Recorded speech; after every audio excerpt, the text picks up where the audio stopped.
Total Smith here. Make sure y'all subscribe to my boy Downtown Deuce ASAP. Come on, man. Destination restoration. Destination restoration.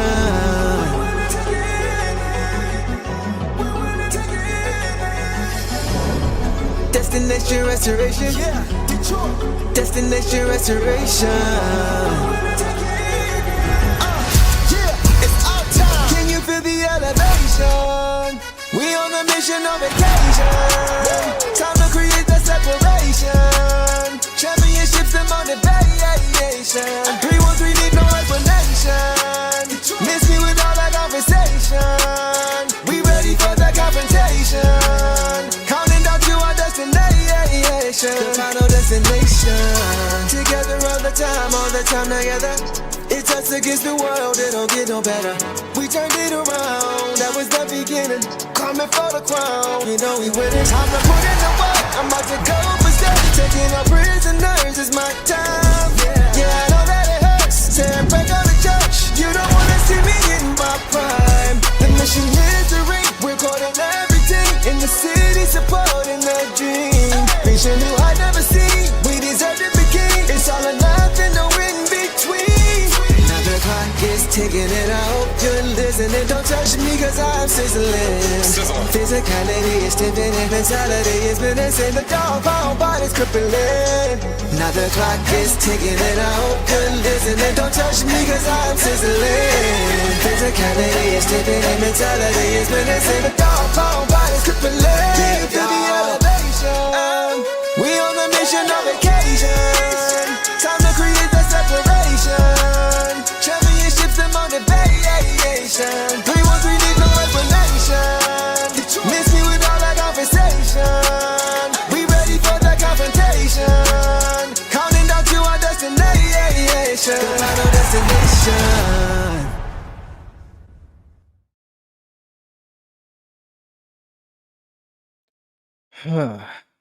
Man, oh man, oh man. What up, though, everybody? Welcome back to another episode of the Deuce and Boss Show, man. Hope you guys are having a decent Saturday night. I didn't say great, said decent Saturday night, evening, pre-evening, after that tough game. As you guys can see, no intro song, no shades, none of that. Those are reserved for wins. And the Pistons did not win tonight. So, as you guys can see, I'm solo dolo. Boss had to work today. She will be back for game 4. She was with us for the live watch party. We appreciate you guys for showing up for that. It's always dope to have you guys there to watch the game. Shout out to Eric Vincent, who was there with us as well. E. Vinny, Clutch Points, writer and beat reporter for the Pistons. Make sure you guys are following him at I'm Eric Vincent on socials and Top Tile Detroit on YouTube. Chat, see y'all, man. I see y'all. I see the comments. I'm going to get to as many as I can by myself. Usually me and Boss kind of moderate together, but we're going to do our best to get to as many as we can. If we miss you, y'all know the drill, man. Super chat, repost, caps lock, whatever you guys got to do to get our attention, to get my attention tonight, go ahead and do that, and I will come to you as much as I can. All right.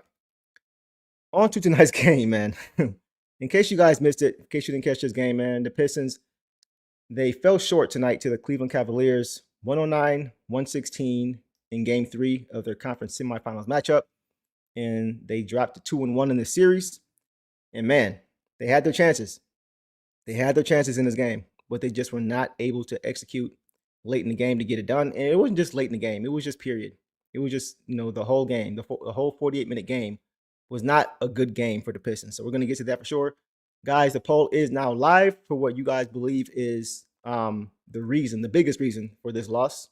Unfortunately, there's a lot of candidates, a lot of reasons. It's not just one player or one thing that went into it. I know there's a lot of late game stuff we're going to get to, but it's not just one individual guy, one individual play. It's just the play from beginning to end wasn't sustainable because it wasn't consistent.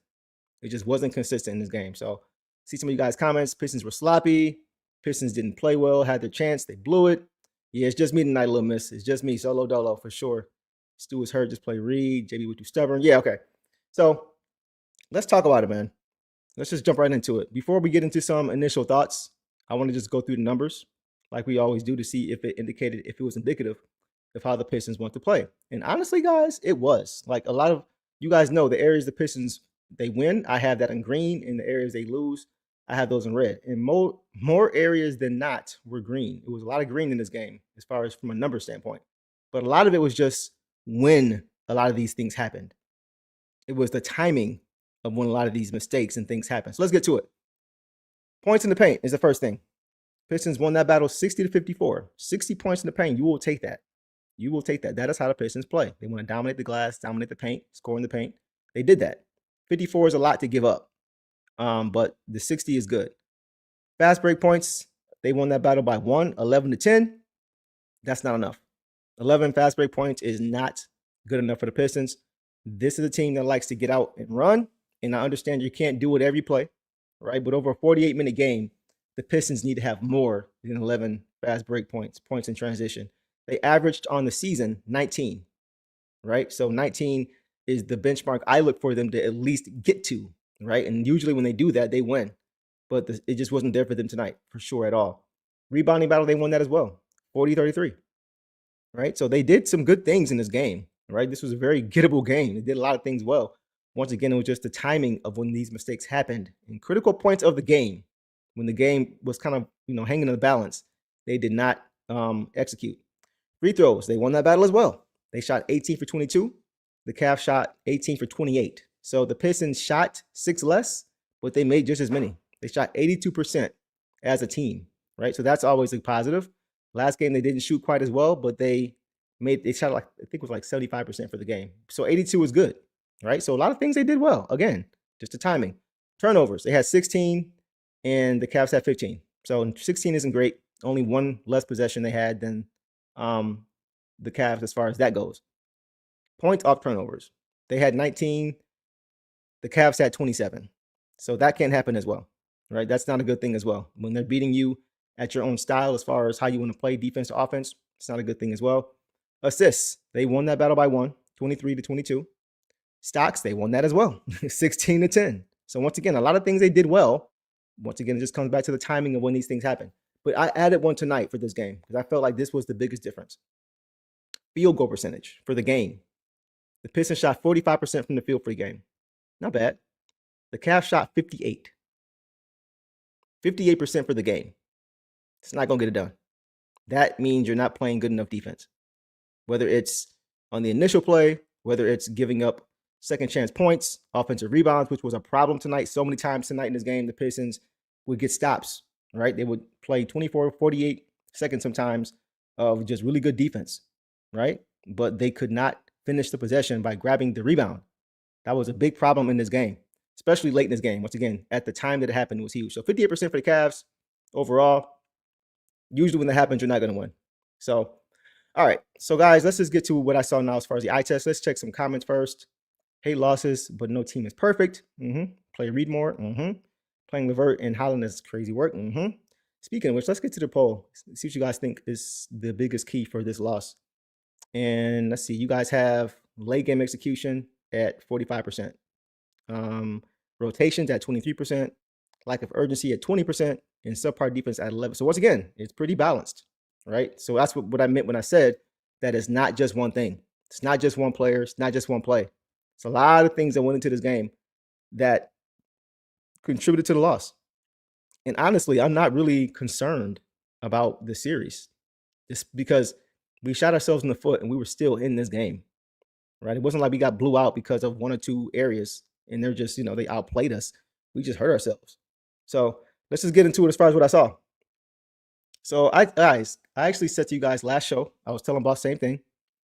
I thought that game 3 will be the toughest game in the series, right? That's what I said last show, because for a few reasons. The Cavs, they play way better at home. They play much better at home, right? They have not lost at home in the playoffs yet. They haven't won on the road either. They have not won on the road, and they have won all their games at home. So that's been a huge difference maker for them in the playoffs, and their season was on the line.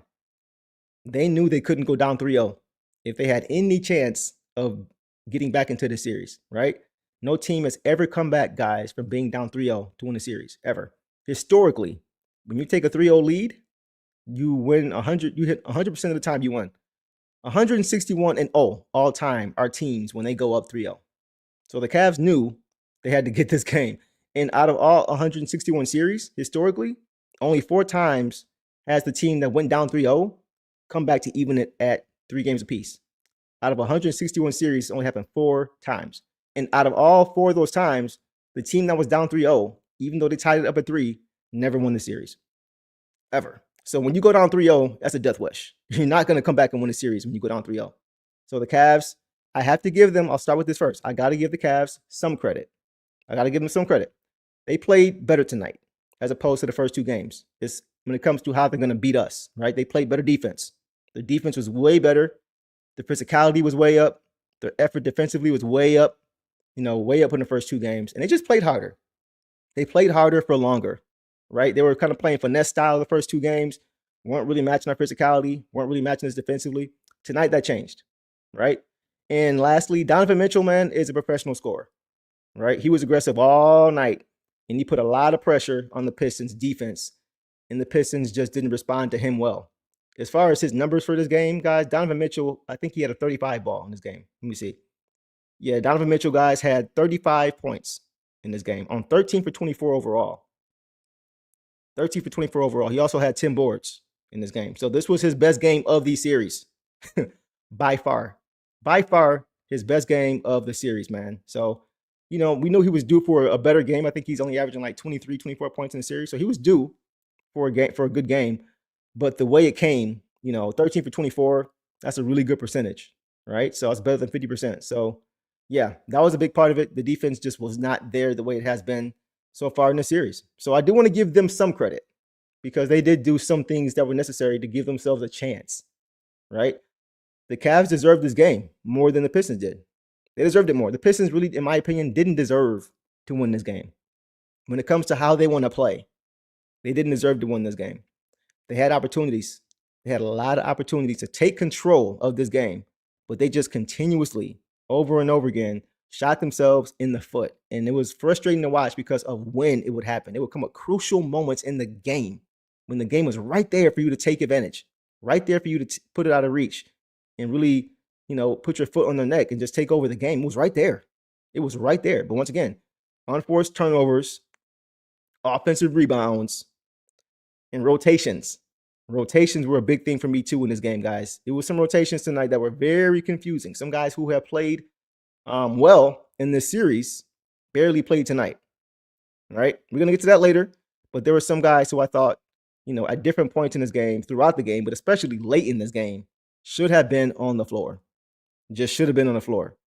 But once again, beginning to end, it just didn't feel like a Pistons game. It didn't feel like a Detroit Pistons style game. Too often the Pistons were just trading hoops, right? Instead of getting stops, they were just trading hoops, stuck in the half court because they couldn't get stops, right? The Pistons don't win that way. We talked about it already. 11 fast break points. It's not going to get it done. You got to make sure you're stringing stops together. That's how they usually put their imprint on the game. They get a string of stops together, multiple stops, getting out and running, and that just was not the case tonight at all. So let's check some quick comments, and then we will get back to what I saw in this game. Let's see. Cavs almost choked this game away. If anything, proud of the second half effort after that first half abomination. Yeah, but once again, Rocco, you're right. But we always talk about it. Like that's a bright side statement, and I feel it. As far as saying the second half was better, sure, it was better. First half, it wasn't good enough. They were down 16 at halftime. 16 at halftime. The first half to me felt like the Orlando Magic series. When we were down, just down, playing catch up the whole way, right? It wasn't quite that bad in this game, right? But it just didn't feel like the Pistons were ever really in control. They were never really in control this game. It felt like they kept trying to take control, and they were kind of doing what the Cavs have done all series as far as just trying to stay attached. The Pistons were just trying to stay attached for most of this game. Fourth quarter, they caught up. But it was too often the Pistons were just playing uphill. Just playing uphill. And you're not going to win that way. Boss is here, guys. She's in the chat. She's just, she's multitasking right now. She got stuff to do. I feel it. Appreciate her for always being here. She says, tough loss, especially with how we fought back, but can't win in 5 out of 6 without losing 1 or 2. Bounce back big. Yeah, for sure. Yeah, so we all wanted a sweep, right? We all wanted a sweep. We all thought we could win. We all knew if we win tonight, it might be a sweep. But the Cavs also knew that. They knew that as well. And they did their part. But I think had we done our part, us being the better team, we still win this game, right? So I'm with you, Ray. I still feel good about this series. This is a disappointing game, like in the moment, prisoner of the moment, right? When you kind of look at it from that angle, it's tough because this was definitely a game the Pistons should have won. They should have won. Devon says the Cavs played like a team down. Pistons played like a team that didn't want to go down. Too many mistakes. Yep, I agree. We came back and took the lead. Yeah, once we took the lead, once you take the lead like that, you have to really smell blood in the water and just take control. It felt like the Pistons were playing not to lose as opposed as playing to win. They didn't go and take the game. They were hoping the game was going to be given to them. In the Cavs, like I said, their urgency was better. So they deserve credit for that. But once again, the Pistons had their chances, man. They had their chances. They just did not take advantage. And that was the game. That was the game. Done with these afternoon games, 7 p.m. now on. Yeah, I feel it. JD only 4 board. Yeah, we're going to get to that too for sure, man. We're going to get to that for sure. All right, guys. Let's get to a few more. I'm going to get to as many as I can. Paul Reed needs to start. Yeah, we're going to get to Paul Reed as well. Brunson pushed this squad up 3-0. Unfortunately, Cade wasn't able to do it today. Cade looked gas at points in this game when he made. Yeah, we're going to get to that as well, man. Too many late mistakes. Donovan Mitchell with the same old two-step killers all game. Yeah, couldn't get stops. Bro. Could not get stops. So, all right, guys, let's start with the first quarter, right? I did not like the flow of this game at all. It was like maybe a 5-minute stretch combined in this game where I'm like, okay, that's Pistons basketball. There we are. There they are. There they go. Timeout, Cavs. We string the stops together, right? We're getting stops. We're playing good defense. We're getting out and running. That was Pistons basketball. We just didn't see it enough. It was not sustained. I always say 48 minutes. You guys know me. I'm always saying play as close to 48 minutes as possible. Pistons maybe played a combined quarter, in my opinion, of Pistons basketball tonight out of 4. I did not like the flow of this game. Trading baskets, relegated to the half court. And guys did step up and knock down shots in the half court. We're going to get to that as well. But we are not at our best when we're playing in the half court all game. We're just not going to win that way. Pistons gave up way too many points in the paint. Early, especially early. Jarrett Allen had 9 points in the first quarter. Just getting whatever he wanted. Offensive boards, just establishing himself in the paint. Like just way too easy. And that, once again, it prevented us early as we start the game. We want to start the game hitting first. We know it's going to be tougher because we know they were going to try to establish themselves because they're down, right? But we didn't even match it. So that was tough. They shot 58% for the game, right? They shot 68% in the first half. That's why the Pistons were down 16 at the half, right? It wasn't really the offense because the Pistons offense, they had 48 at halftime. The Pistons have won games already in the playoffs, scoring less than 100 points, right? So once again, I never really look at the offense unless we're like in the 80s or low 90s. But even with 48 at halftime, we won games this series and we won games in the playoffs where we don't crack 100 and they don't come close. So once again, 68% from them for the first half, not going to get it done. 58% for the game, not going to get it done. So that was the first quarter. Second quarter was also a struggle, even more than the first quarter. At least in the first quarter, we stayed attached. Second quarter, it kind of got away from us, right? They didn't match the energy. They didn't match the Cavs' urgency. It wasn't there. A 5-point play given up in the second quarter, right? Cade fouled James Harden on the 3, on the elbow.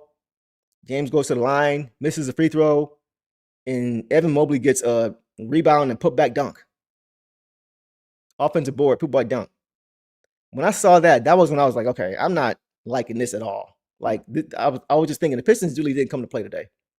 You can't give up a 5-point play like that. It just can't happen. You can't give up a 3. You can't foul on the 3 up, first of all. And then if that happens, if they miss the free throw, that should be the end of the possession. That should be it. But to give up an offensive board and then a dunk after that, just a lack of focus. Lack of focus in this game. I do want to give them credit. We talked about that. I'm going to give them some credit. I'm going to call it like I see it. Third quarter was better. Third quarter was way better. Way better. The intensity just picked up. But the Pistons, it was either one or two things. In the first half, it was like we were trading hoops. We were scoring, we couldn't get stops. Second half, especially in the third quarter, it was like we were getting stops, but we couldn't score either. It was one or the other. We were never getting scores and stops. It was either score and score or stop, right? But then finally in that third quarter, they broke through. They were able to get consecutive possessions of stops and scores, just stringing defensive possessions together consecutively. That's how they win. And it didn't happen until that third quarter. And that's who they are, right? When they're doing that, they're at their best. Once again, 11 fast break points. Not going to get it done. And I feel like most of them happened in that third quarter. Just defense to offense, right? Getting stops and scores, right? And that was when the Pistons actually grabbed the lead. Guys, we've seen the Pistons all year go down double digits and within the blink of an eye, grab the lead, tie the game, even go up double digits after being down double digits quickly. When they lock in and play to who they are, they can do that. They can do it. It just wasn't sustained at all. And that was the frustrating part because you saw, like we've seen all year, they can do it. They can lock in and take over games with their defense. It just was not sustained in this game at all. The last minute of that third quarter was crazy. So they were down 7 points, right? And then they got an and one from Tobias, which was nice. Cut it down to 4. On the next play, they get an inbound steal and they get a score again on the inbound and they go down 2. They end the quarter down 2, right? And they ended up outscoring the Cavs 14 in that third quarter. After being down 16 at halftime, it was a 2-point game going into the fourth quarter. And that was the period that I saw Pistons basketball, like we just talked about, right? But once again, it was not over a 48-minute quarter or game. It wasn't 48 minutes. So jumping to the fourth quarter. Fourth quarter was hard to watch, man. Fourth quarter was hard to watch. That was one of the most frustrating quarters, I think, of the season for me. It was just very frustrating. They just continued to shoot themselves in the foot over and over and over again. Way too many unforced errors, way too much sloppy play, just too casual with the basketball. Literally, and once again, the time that it happened was so annoying. It would come at a time when the Pistons would get stops, stop, and they just couldn't put the ball in the hoop. They couldn't even get the shot. They couldn't get shots on goal oftentimes because they just would turn the ball over. You know, if the Pistons, if they want to win game 4, they got to clean that up because the Cavs, they outplayed the Pistons, but it was because the Pistons hurt themselves. And that's not taking anything away from them. But I feel if they played the way they played tonight and we played our game, we win. We win. We're a better team. We are a better team than the Cavs, guys. We are. Because despite all of the mistakes we made, despite all the turnovers, despite playing 1 of 4 quarters of Pistons basketball combined, despite all that stuff, we were still right there. We were still right there at the end of the game. Right there. Right? We just couldn't close it out because of turnovers. So, and just bad play. So that's the encouraging part. That's the encouraging part. The Pistons by far played their worst game of the series. By far. And they lost in a nail biter. So I'm not afraid of Cleveland at all. I'm not worried about the series. The Pistons, in my opinion, are still going to win the series in 6 games at most. It's not going 7. I don't think the series is going 7. It's going 5 or 6. The Pistons, I believe, will win the next game. I think it will be in convincing fashion. Just my thoughts. I think the Pistons will win convincingly next game. They know they let one get away. They know they let one get away. So that's the encouraging part. I'm not worried about the series. Pistons should still win the series, but this was an opportunity to really put their foot on their neck and possibly put the series away a couple days from now. So you live and learn. You live and learn. The young team. You have to steal stealable games to go on long run. No, you're right. Richard, you are right, bro. I'm not even saying, I'm just trying to keep it as balanced perspective-wise as possible because it's not doom and gloom. It's not doom and gloom. It's not. It's not. It's bad. It's a bad loss. But they all kind of won, right? It's not 2-2. I do feel the Pistons need to get game 4, though. I think they will, but I think they need to because going back to LCA 2-2, now it's a 3-game series after being up 2-0. You don't want to give your advantage right back, right? So that's my thing. That's my thing. It's important for the Pistons to go ahead and take care of business, learn from this one, and put their foot on the neck and take control of the series on the road in game 4. That's where I'm at. So, guys, let's check some comments and we'll get to individual box scores. Let's see. Not coming down okay, but those 3 turnovers. Yep, you're not wrong. Do it effortless. We're going to get to that in a second. Pistons play harder after a loss. They do. I'm expecting a bounce back game for sure. Let's see. They better win the next and close at home. That's where I'm at, bro. Yep, exactly. Don't let it go to 2-2. It's like if for it to be this close, guys, despite how bad they played, should tell you something. That should tell you something. The fact that it was still a close game. We didn't get blown out. We didn't lose by 20 because of all these mistakes, which just considering the amount of mistakes they made, I could see that, right? But once again, we're a better team. Despite all that, we were still right there. Important to play from behind against Cleveland, not to play from behind, for sure. Yeah, for sure. Not all game. I didn't expect tonight's game to be like the first two, where we're just leading all game when they're trying to stay attached and they come back late and we finish. No, I didn't expect that tonight. I expected them to come out like they did. Exactly how they did, with urgency. They know if they go down 3-0, it's a wrap. Right? So I wasn't even concerned after that first quarter. We were down a few points. Who were we down the first quarter? After the first quarter, they won that quarter by 2 points, 32-30. So that's still too many points. 32 points in both quarters in the first half. 32-32, right? The second quarter, we just couldn't score. We couldn't get any stops. Because the first quarter, the half-court offense was working. That's why they had 32, but we had 30. Second quarter, the half-court offense was not good at all, right? And we just stopped making shots. And they still scored 32, right? So once again, we don't win when we allow teams to score a bunch of points and we try to match it. We're not built like that. We're built how the third quarter showed. 33 points for the Pistons, 19 for the Cavs. That's a Pistons quarter. Not so much the 33 points, but the 19 they gave up, right? Fourth quarter was even worse. 33 points we gave up to them, and we scored 28. So when we score a lot of points, you guys notice that. Like, it's not just about scoring points. It's about playing defense. It's about defense. So that's the biggest thing. We're not going to win outscoring teams. We're not going to win outscoring teams. In the fourth quarter, you're not going to win outscoring teams, scoring more than they do. No, you're going to win by getting more stops. Right? And I know it equals the same thing, but it's about how you do it. It's about how you have more points than them. By scoring a ton and giving up a ton, or by just shutting them down and then getting yours off of that. And that was a difference. So it was tough to watch. That fourth quarter was tough to watch. This game as a whole was tough to watch. But once again, be encouraged by the fact that they barely squeaked this game out and we played terrible. And that's not taking anything away from them. They won. They won fair and square. So I'm not taking that away. But we didn't play well at all. We did not play well at all. By far our worst game of the series. So, guys, with that, we'll check some more comments and we'll get to some box scores. Let's see what we got here. Nobody's getting blown out in these games. Cade made inexcusable mistakes, but so did JB. Cade is gassed. If he's gassed, sit him. Sit him. I have zero worries. Cavs are not going to lose this one. And Pistons just rode low energy level. No, full well we're going after game 4. Exactly, Music Dreamer-ish. I agree. I like that name, by the way. But yeah, I agree. JD, we'll get to JD as well, bro.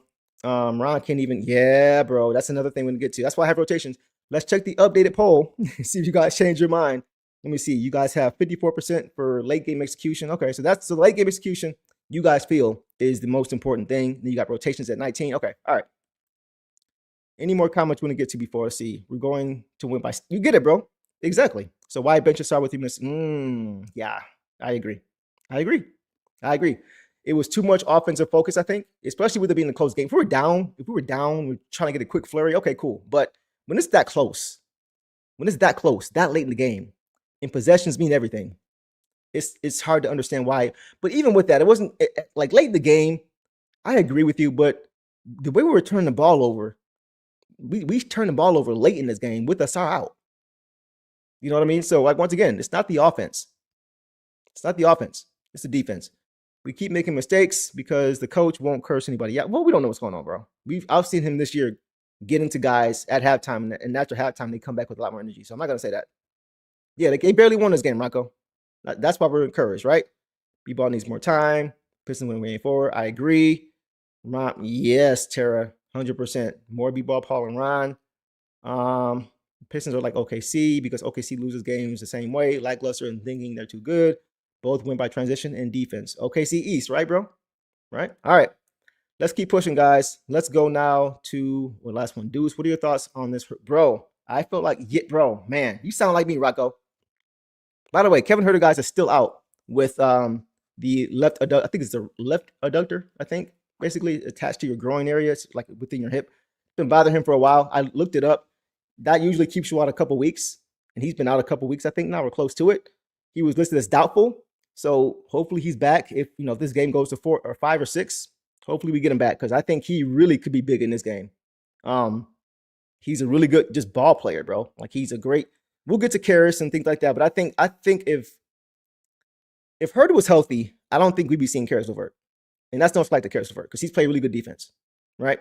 But I feel like Kevin Huerter on both sides of the ball is just a little bit better. It's times in this game when guys are getting hunted out in our starting lineup, right? And we'll get to that later. That I feel like Kevin Huerter's his defense would have been big as far as guarding guys like James Harden, right? So I think him not being available is big. I think that's big. I really do. And I hope we get him back soon because I feel like if he plays this game, we actually might win this game. Kevin Huerter, I think he's that good of a ball player. I think he's that much of a difference maker. So we'll leave it there on him. But I agree with you. I think he will be. I've been on that. Y'all know I've been on that Kevin Huerter train for a while. I like his game. I like him a lot. I like what he brings on both sides. He doesn't hurt you. He's a great team player. He's a great mover without the basketball. He's a great passer. I think one game against the Magic, he had 5 assists and no turnovers in 15 minutes. Kevin Huerter, 5 assists and no turnovers in 15 minutes. So he can do that for you as well. He can play make, right? He's just a really good player, really solid player. So we'll leave that there, guys. Let's go now to some box scores. Let's go some box scores, man. Let's check out what happened in this game a little bit further. And let's start with Cade Cunningham in this game, guys. Cade. Tonight, guys, Cade finished with 27 points on 10 for 27 shooting, 2 of 6 overall from 3, 5 for 6 from the line, 10 boards, 10 assists, 8 turnovers. And that's unfortunate because he started off with like 2 turnovers after the first half, I believe. Second half was not great for him. 1 steal in 39 minutes. So he didn't play as many minutes as he played last game. I think last couple of games he's been in the 40s, right? But not tonight. Not tonight. So, guys, let's talk about it, man. I know. The late turnover, we're going to get to that for sure. Cade didn't play well in this game. I know he had 24, 10, and 10. I get it. Triple-double. I get it. I still don't think he played well in this game. Just the command he usually has this game, in games. The shot selection he usually has in games. The being a floor general and getting guys involved, setting the table. He had 10 dimes. I get it. But just the carelessness with the basketball, forcing his own offense. I felt like early in this game, he was just forcing his offense way too much, right? Trying to go one-on-one. I felt way too much, when there wasn't any movement offensively, just trying to get to his own. I get it, but, you don't want your guys ball watching, especially to start the game. I feel like as a point guard, it's important for you, especially on the road. It's important to establish your other guys early. Get them some confidence early. And I know you guys are saying Cade was tired, but I'm talking first quarter, Tara. I'm talking first quarter. I'm talking setting the tone, right? And I think part of it was because the Pistons were playing in the half court so much, right? You don't want to see that. But still, even with that, they still played well overall, I felt, in the half court, at different points in this game. It was just, I felt his decision-making a lot of times just wasn't there. It was just too much. It was too case-centric, I felt. I get him being aggressive, but not at the detriment of your guys not being out of rhythm, and it was just way too much carelessness with the basketball. I didn't like that. In the second half, he really made some big mistakes that really did the Pistons in. In the third and fourth quarter, he had back-to-back turnovers of at least 2, right? And the thing about it with Cade is that they came at timely points in the game. And that was tough. That was tough. I'm sorry. I said 24, 10, and 10. He had 27, 10, and 10. My bad. 27, 10, and 10. So even I don't care. Don't matter to me. 24, 27, triple-double, whatever. Don't matter to me. Because it's the timeliness of when a lot of these mistakes happened, it killed the Pistons' momentum. It just killed their momentum, man. It was hard to watch. Third quarter, they were on a run. They were getting stops. That short period of time we talked about, they were getting stops, right? Chipping away at the lead. They should have been up at the end of the third quarter. They should have been up. I know they were down 16 at halftime. They were down 2 going to the fourth. They should have been up going into the fourth quarter, right? But in the third quarter, he had a bad turnover on the break, on a bad pass to Paul Reed. He followed that up with an inbound pass off the bottom of the backboard, the banister, just throwing it off the banister. It hits the bottom of it and goes out of bounds almost. Like, just at the worst time. The Pistons were chipping away. You could feel the Pistons' momentum slowly starting to build. And then that would happen, right? You just can't have it right there. Can't have it right there, you know? So that was a big thing. That wasn't a thing where it's like, where they play great defense. No, it's just bad offense. Just bad decision making, you know? So that happened. And then the fourth quarter happened again. Once again, when the Pistons were trying to, even more so cut into the lead and possibly take the lead.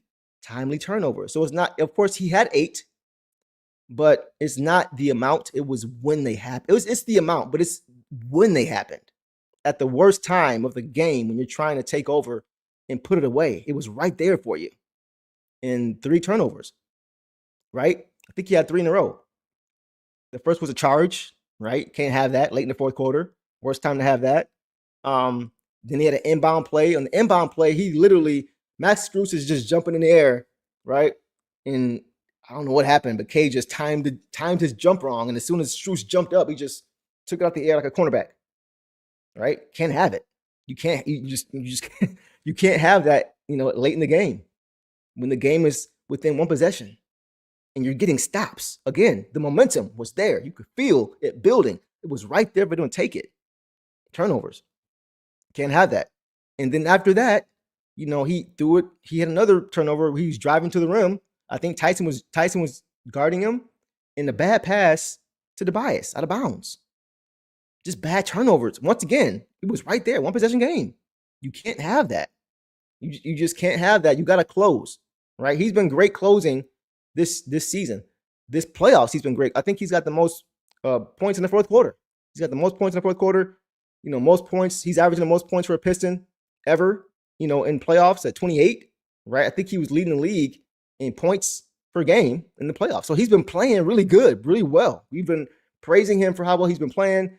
Shannon Sharp was talking about how he's a great two-way player, his load that he has offensively while still giving you the defense. Like, all that stuff is great.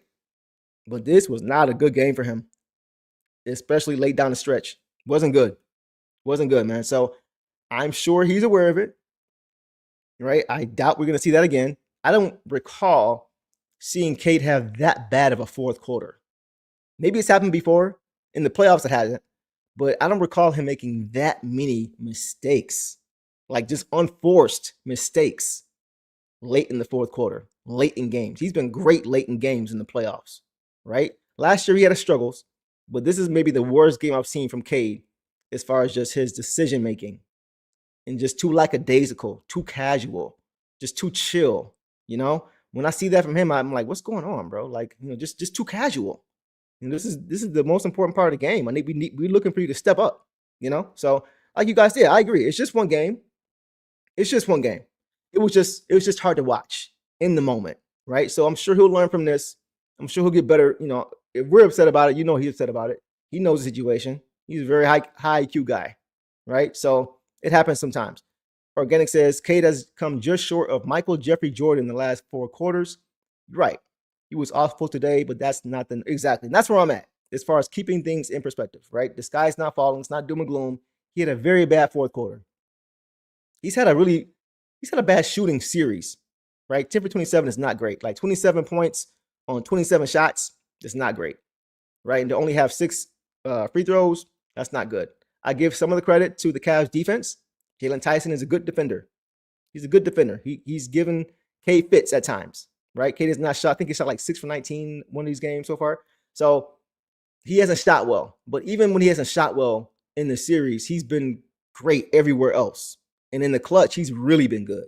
So tonight, in my opinion, was an outlier, right? I'm going to give him a pass a little bit as far as, the frequency that he has these games. It's not really high. Late in games, we expect Cade to show up, and he usually does. So I'm not going to kill him for this game. I think he was a big part of why we lost this game. But it's just one game. And that's what we got to keep in mind. It's still 2-1. He has a chance to redeem himself in game 4.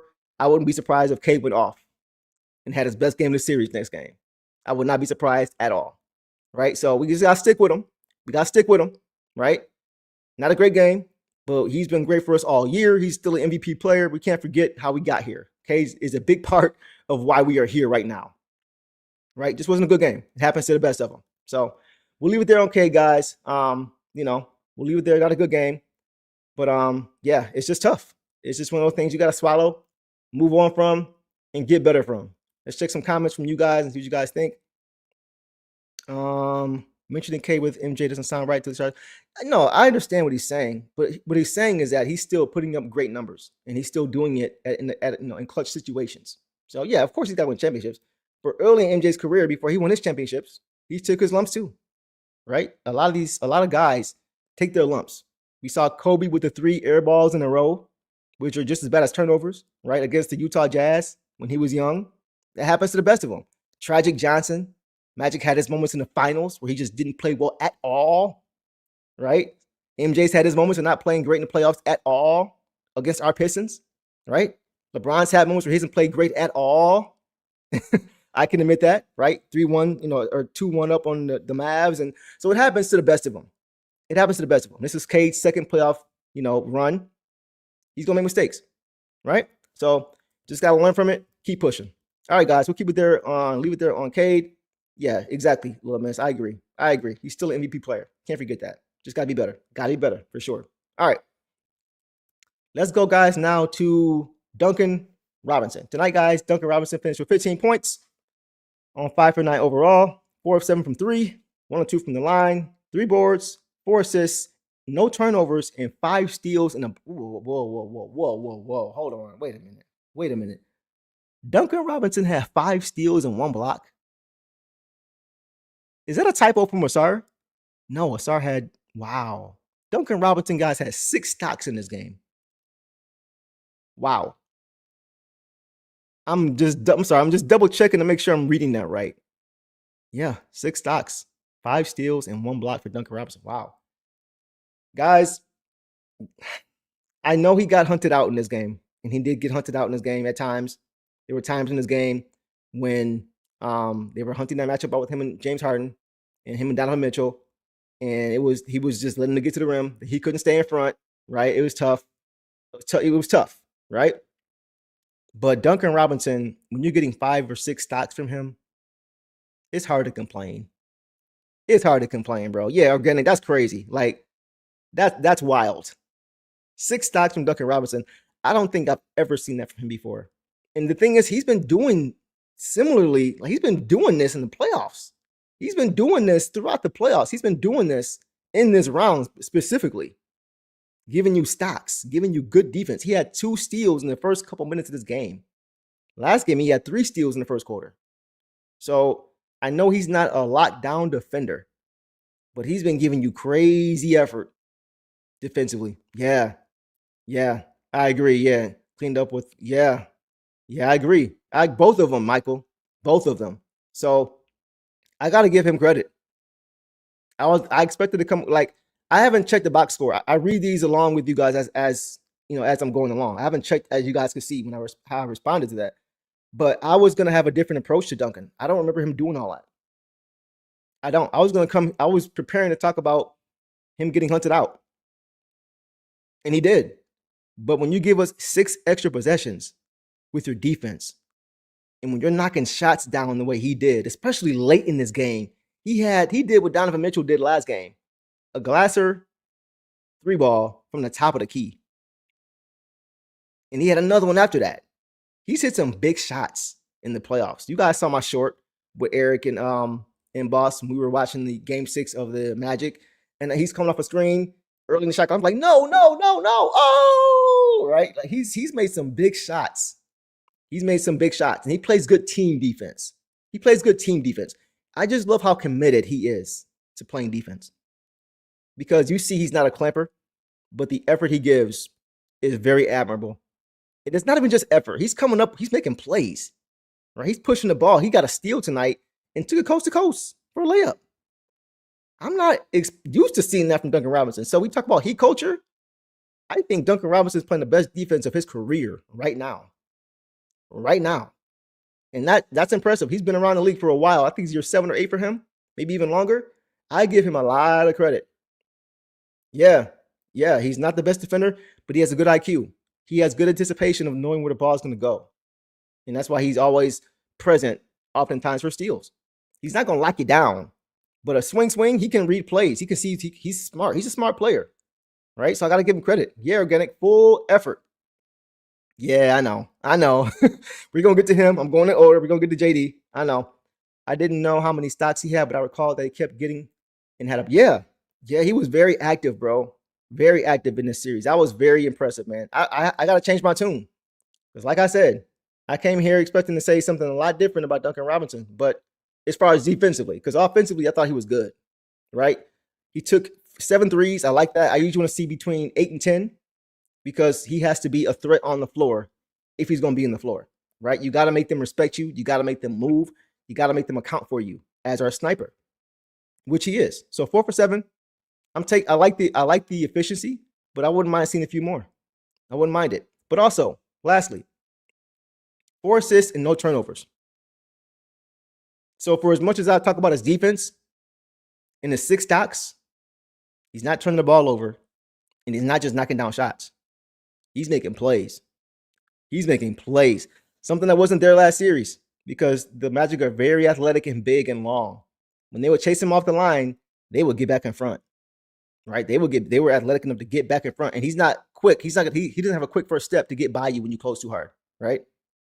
This series, he has a lot more opportunity to be able to get by guys and make plays when they close too hard. And he's done that without turning the ball over.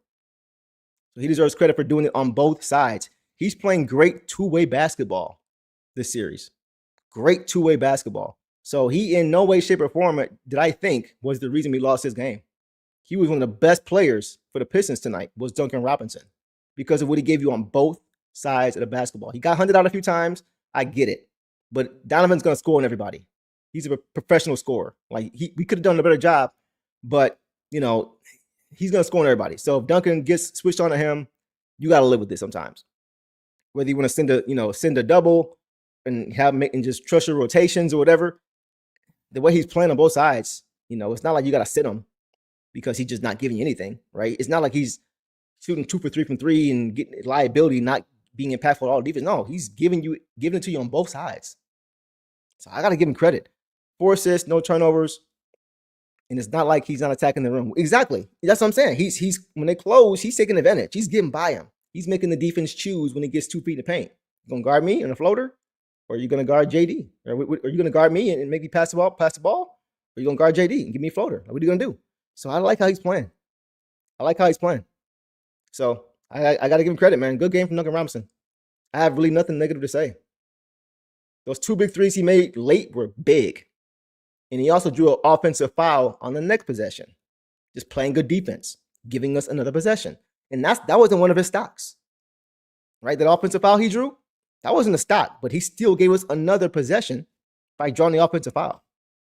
So that could be another stock if you want to look at it that way, because he gave us another possession, right? With his defense. Nothing negative to say about Duncan Robinson in this game, guys.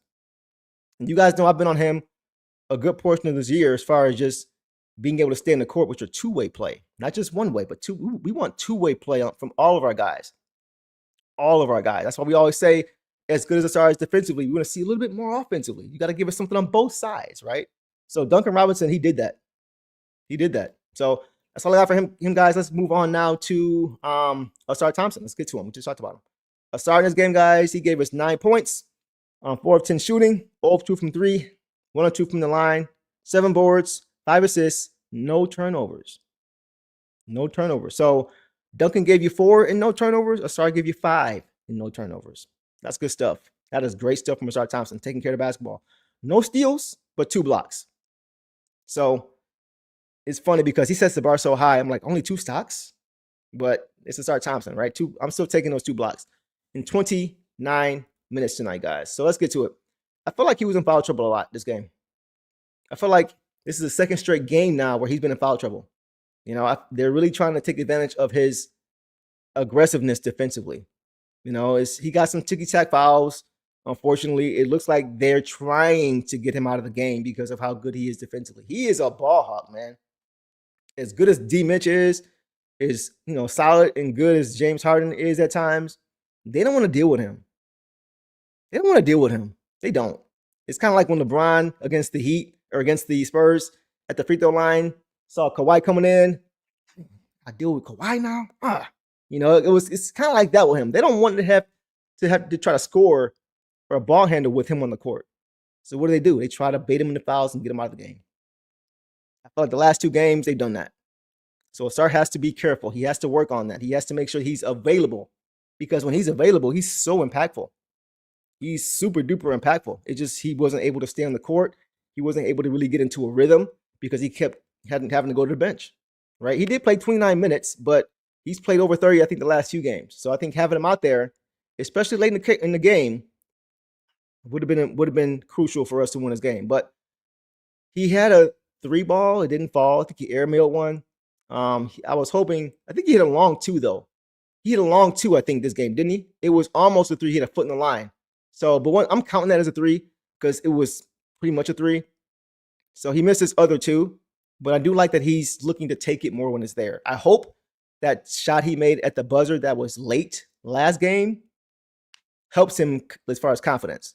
I hope it helps him because once he's able to get a consistent shot from long distance, if he's able to actually get that, that's going to be huge. We know he's working on the mid-range. That's getting better. It was a few he had today. He knocked him down. That's good. But once he's able to get a consistent or even reliable 3 ball, because you can see, guys, the swing always finds him last. The last swing always comes to him because they like to funnel the ball to him. They would rather him shoot a 3 as opposed to anybody else.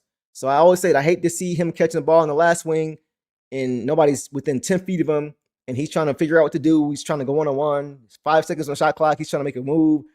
It just kind of gets stuck to him like Velcro, right? So it's just because he doesn't have the confidence to shoot that 3 yet. So if he can get that, that's going to be a game changer. Game changer. I did think he was overall solid, though. Right? That exactly organic. That block in the fourth quarter on Mitchell was so mean and momentum changing. And then JB benched him. I know. I don't know why he sat in the fourth quarter. You guys know me. I'm like, we got to make sure we get more stops than scores when it comes to, like, the focus has to be defense. And for him to not be available late in the game, if it was for a possession, like say, we get bored and we call timeout, and then we want to get, Daniss in there or somebody else in there for that offensive play. Okay, cool. But to have it sustained for the last 3 or 4 minutes of the game when you're trying to get stops, I didn't understand that. I didn't understand that at all, especially when we're still turning the ball over with more offense in the game, right? When we sat him, we still turned the ball over. When we sat him for more offense, we still turned the ball over. So once again, you got to lead with a defense. And for him to not have him in the game late in the game, your best perimeter defender, an all-NBA defender, a defensive player of the year finalist, to not have him in the game when you are a defensive team in the fourth quarter of a 1-possession game, 2-possession game, I don't get it. So that's my thing. I just didn't understand that. I didn't get that at all. I felt like he absolutely should have been in the game. Yeah, that triggered me too, bro. The airball that I know. I love how Ausar flusters Harden. Yeah, me too. Yeah, that's once again late in the game. Harden was able to get off. Big 3, big floaters. To not have him in there, it's like you're kind of welcoming them to score. You're making it easier for them. So I don't get that one. I actually thought in the poll you guys were going to say rotations more than you did. You guys have it currently at, let me see the voting poll again. Rotations is at 16%, a second lowest. I'm surprised. But yeah, that was a huge key. To not have him in the game late in the game like that was tough. I didn't feel good about the game when he was sitting down for those last few minutes. I didn't get that at all. Let me see. It's game 6 versus Knicks all over again. The minute he said Ausar, JB all of a sudden got his groove back down the stretch. Yep. It's tough, man. It's tough. Offensive linemen don't really work. Might as well keep Ausar in because he can create offense from forcing live ball turnovers. Exactly, Brandon. Defense to offense. You're going to win by getting more stops, by getting stops and getting out in transition. And he is a very heads-up play. He's going to get those 50-50 balls like he did last game to end the game when Harden tried to drive and he came over to help and he dug in, right? And he hedged and stole it, right? Like that's what he does. That's who he is. His defense gets his offense going. So not having him in the game late, I don't get that. Yeah, and y'all know I love Daniss. I just feel like late in the game, you got to have your defensive dogs in there. You got to have us. Even if not for Daniss, you got to have him. Even if it's for Duncan, I'd rather have Daniss. I'd rather have a start in the game, right? For whoever, you just find a way to keep him on the court late in the game. He has to be. He's one of your closers defensively. Yeah, I know what you mean, bro. I know what you meant. I got it. So yeah, that was the thing for me. I feel like Ausar, you got to have him on the court. You got, and for him, you got to stay out of foul trouble. You got to stay out of the second straight game now, foul trouble. So he was solid. Could have been available more. Should have been played more late. But that was a big key, I think, as to why down the stretch this game got away, because you got to have your best guy in there. So that's all I got for him, man. Let's keep going, guys. Let's go now to Tobias Harris. Tobias Harris over me. What up, Brooklyn? Tobias Harris, guys, finished with 21 points on 7 of 14 shooting overall, 2 of 3 from 3, 5 for 5 from the free throw line, 5 boards, no assists, only 1 turnover, in 37 minutes. So early in this game, I felt Tobias Harris kept us in this game. I felt like he was our only offense in this game, right? We struggled out the gate. It's just because, once again, we were playing in the half court.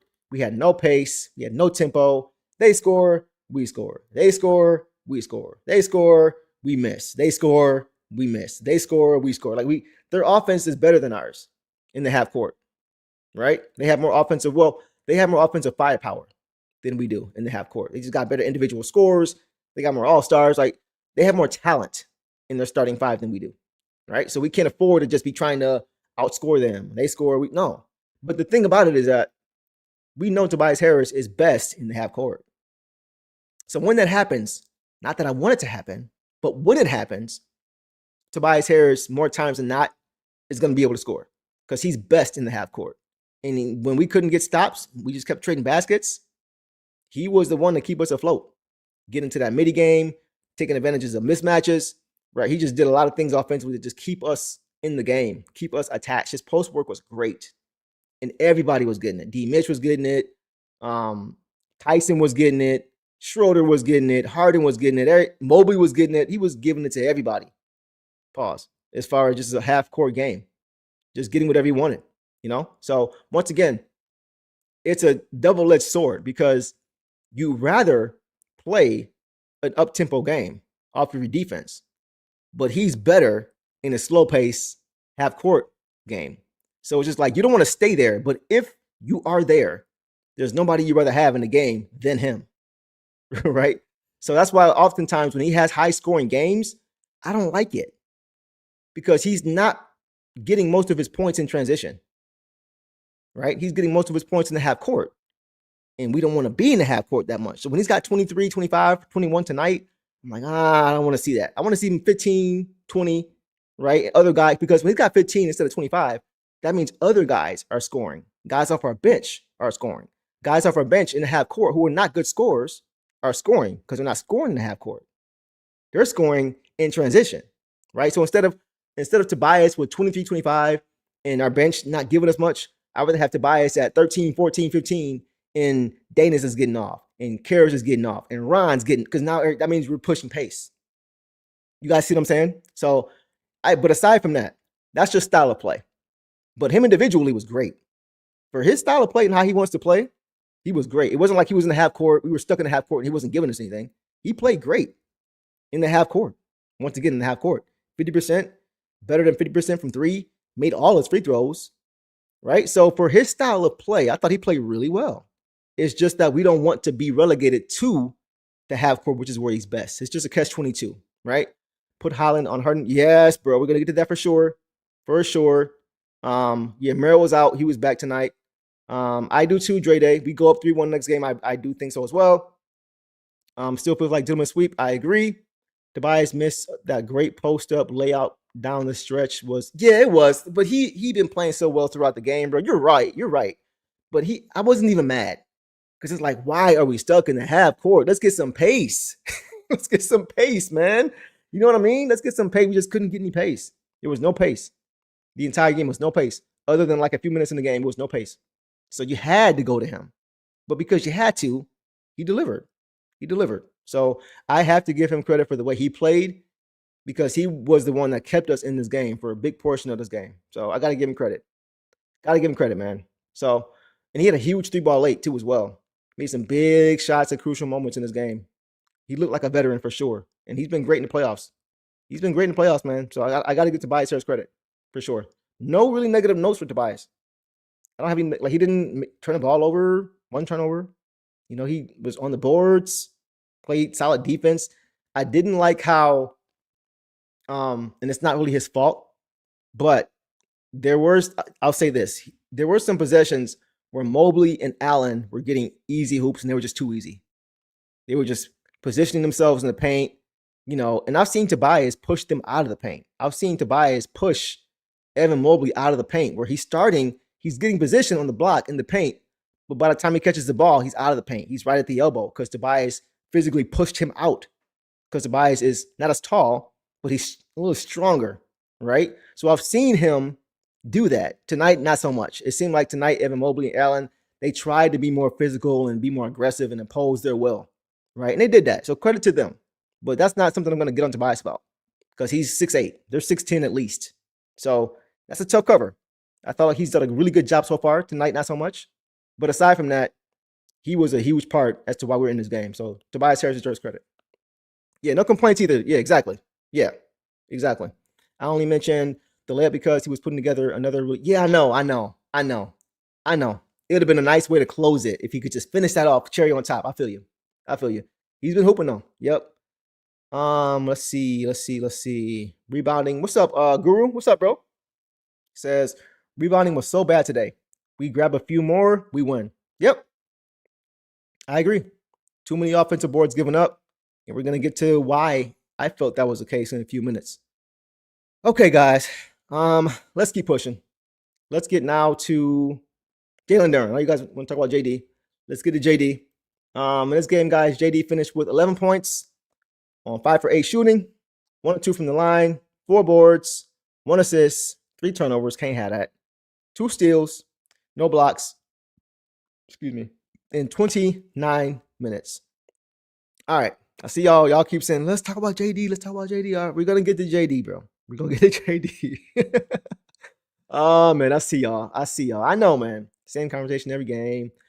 Duren had at least 2. Okay, I'm taking a shot, even if it's a low percentage shot possessions today. Can't have that in the playoffs. Just one of several criticisms. Yep. We talked about Cade. I got on Cade. Let's get to JD, man. And this is because we have high standards for these guys. These guys are all-star players. And in game one, our 2 all-stars down the stretch, they won us that game, right? We saw on multiple possessions, Cade to JD for a dunk. JD dunk, JD layup, JD finish, right? Cade and JD closed that game. They did not close tonight. They did not close tonight. And JD wasn't a good game at all from him. One of his worst games I've seen in a while. Maybe, well, I won't say a while because he wasn't great against Orlando. But this wasn't a good game from him at all. I wasn't expecting him to have this bad of a game in this series against his team, right? I wasn't happy with JD on either side. You know, his defense on Jared Allen, like I mentioned, Allen had 9 points in the first quarter. Come on, man. That's too many. That's too many. Defensively, he wasn't good, but like way too many offensive boards, not boxing out, just ball watching instead of going up, relying on the other guy to go get the board instead of just going and attacking the glass himself. Just not locked in. He didn't seem locked in this game, just at all. He didn't seem like he was locked in. 4 boards? 4 boards? Cade had 10. Ausar had 7. Tobias had 5. If I'd have told you that JD, out of all our starters, only Duncan Robinson had less boards than him, you ain't going to win that way. And I said before, guys, I said that you just can't do that, guy. Like, I don't know. I'm trying not to go all the way in. You know what I mean? But like, okay, so I'll just get to it. I've said before that coming into the series, unlike last series, I felt that he had a physicality advantage, right? I felt like he had to be because Wendell Carter, in my opinion, is not better than Jared Allen, right? But I think he's strong enough and physical enough to make it harder for JD because he just has the physical body to be able to keep him out of the paint more so than Jared Allen and Evan Mobley, right? So even though I felt JD should have played much better against the Magic, that's more understandable when you look at who you're going up against, right? Paolo and Wendell Carter Jr. are tougher for JD than Evan Mobley and Jarrett Allen. Those guys are twigs, right? They're not strong guys. I was talking to Eric before the show, and he was just saying that when you watch these guys on TV, it can be deceiving. Like when you look at JD, you don't really understand how big and strong he is unless you see him in person, like Eric has, credential member, who asks these guys questions in the media room, right? He's seen it. But he said when you see Evan Mobley up close, when you see Jarrett Allen up close, they look as skinny in person as they do on TV, right? So I just felt like in this series, as opposed to last series, JD had much more of a size and physicality advantage. And I was saying, I don't need JD to pull all the tricks out of the bag, to be going to his Euro and try to get by his guy one-on-one and fit it. I was just saying, we don't need all that. All I need JD to do is just be big in the post. Put them in the ice tub after every game. Make them feel you in the next morning because they're sore and beat up because you were just punishing them the night before. That's all I was hoping to see, bare minimum, from him every single game. I saw him last year by himself, out physicaling both of those guys in the regular season, going up between both of those guys and grabbing offensive boards and dunking on both of them, putting them both in the rim on single plays. Stared them down. That was not there tonight. I just didn't see the energy. I didn't see the effort. I didn't see what we saw most of these first two games. I know I had a big pause, bro. I know. I was waiting on it. Somebody's gonna catch me. But yeah, I didn't see it tonight. Did y'all see it? I just didn't see JD. I didn't see the JD we become accustomed to seeing, who we saw in the regular season. And it's not a matchup problem. He's supposed to dominate these guys every game. Every game. No less than 10 boards a game against these guys. And I will give him credit. He held, I think Jarrett Allen had like 1 board last game. And I think the first game, he only had like 14-9. Or I'm sorry, Evan Mobley. The first game, Allen had, I think, like 2 points. Jarrett Allen, first, like 2 points. So that's great. But I also want you to get boards. I want you to help us finish possessions, right? It was too many offensive boards for them in critical moments. We just watching the ball. Last game, we saw Coach get on JD about the offensive board he gave Donovan Mitchell. He's like, he told him, there's no way JD is supposed to give him the offensive board. Donovan Mitchell on his own shot, no way that should happen, right? So JB cut into him. Same thing that happened tonight. It was just very underwhelming, very just disappointing. 4 boards. That's to me, that's unacceptable for JD. We know how good he can be. This wasn't it. This wasn't it, especially against these guys. I understand last series was different. Those guys are a little bit bigger and stronger, even with Goga and all those guys, right? They're just bigger bodies, but not so much here. Antonio Bryant didn't even play. I think this is his name. Is that his name? Bryant for this Cavs, the big man. Didn't even play. He hasn't played the last 2 games. He hasn't played the last 2 games. Didn't play tonight, right? He played game 1, not the last 2. So they don't have a bunch of guys. They don't have anybody who can guard JD straight up. They don't have anybody, more importantly, who can keep him off the glass. Nobody. So I'm looking at the offensive boards for JD. JD had 1 offensive rebound in this game. 1. That's it. So that's a big part of it. Just from a lack of effort standpoint and energy standpoint, he just wasn't there. He wasn't blocking shots like we've seen him, right? We see him challenge and contest, but not be able to get to it. It just can't happen. If we want him to be the guy who we've seen and who, and we know it's a contract year coming up for him, all these different things, he has to perform. And this is the time to do it. This is when in the playoffs it matters the most. And tonight is not a good performance. It's not a good look. It's not a good look. So I understand shots aren't going to fall and different things. I'm just talking about effort. The effort has to be there. There's no way JD should have 4 boards. Just not going to get it done. If he's hurt, I get it. But who knows? I don't know. Clara says he physically okay. He looked like it. To me, it looked more so like he just wasn't engaged. I can't even really give him that. It looked like he just wasn't engaged. And when he went out and other guys came in, it looked different. It just looked different. So I'm hoping this is the last game we see JD look like this, because we're going to need him to look like the guy we saw in the regular season to win the series. And it shouldn't be that hard because, once again, the matchup. Jarrett Allen and Evan Mobley have no business holding JD to 4 boards in the game. Can't happen. So I'll leave that there. Yeah, Thomas Bryant. I said Antonio Bryant. That's football. I'm tripping. Thomas, I'm so annoyed.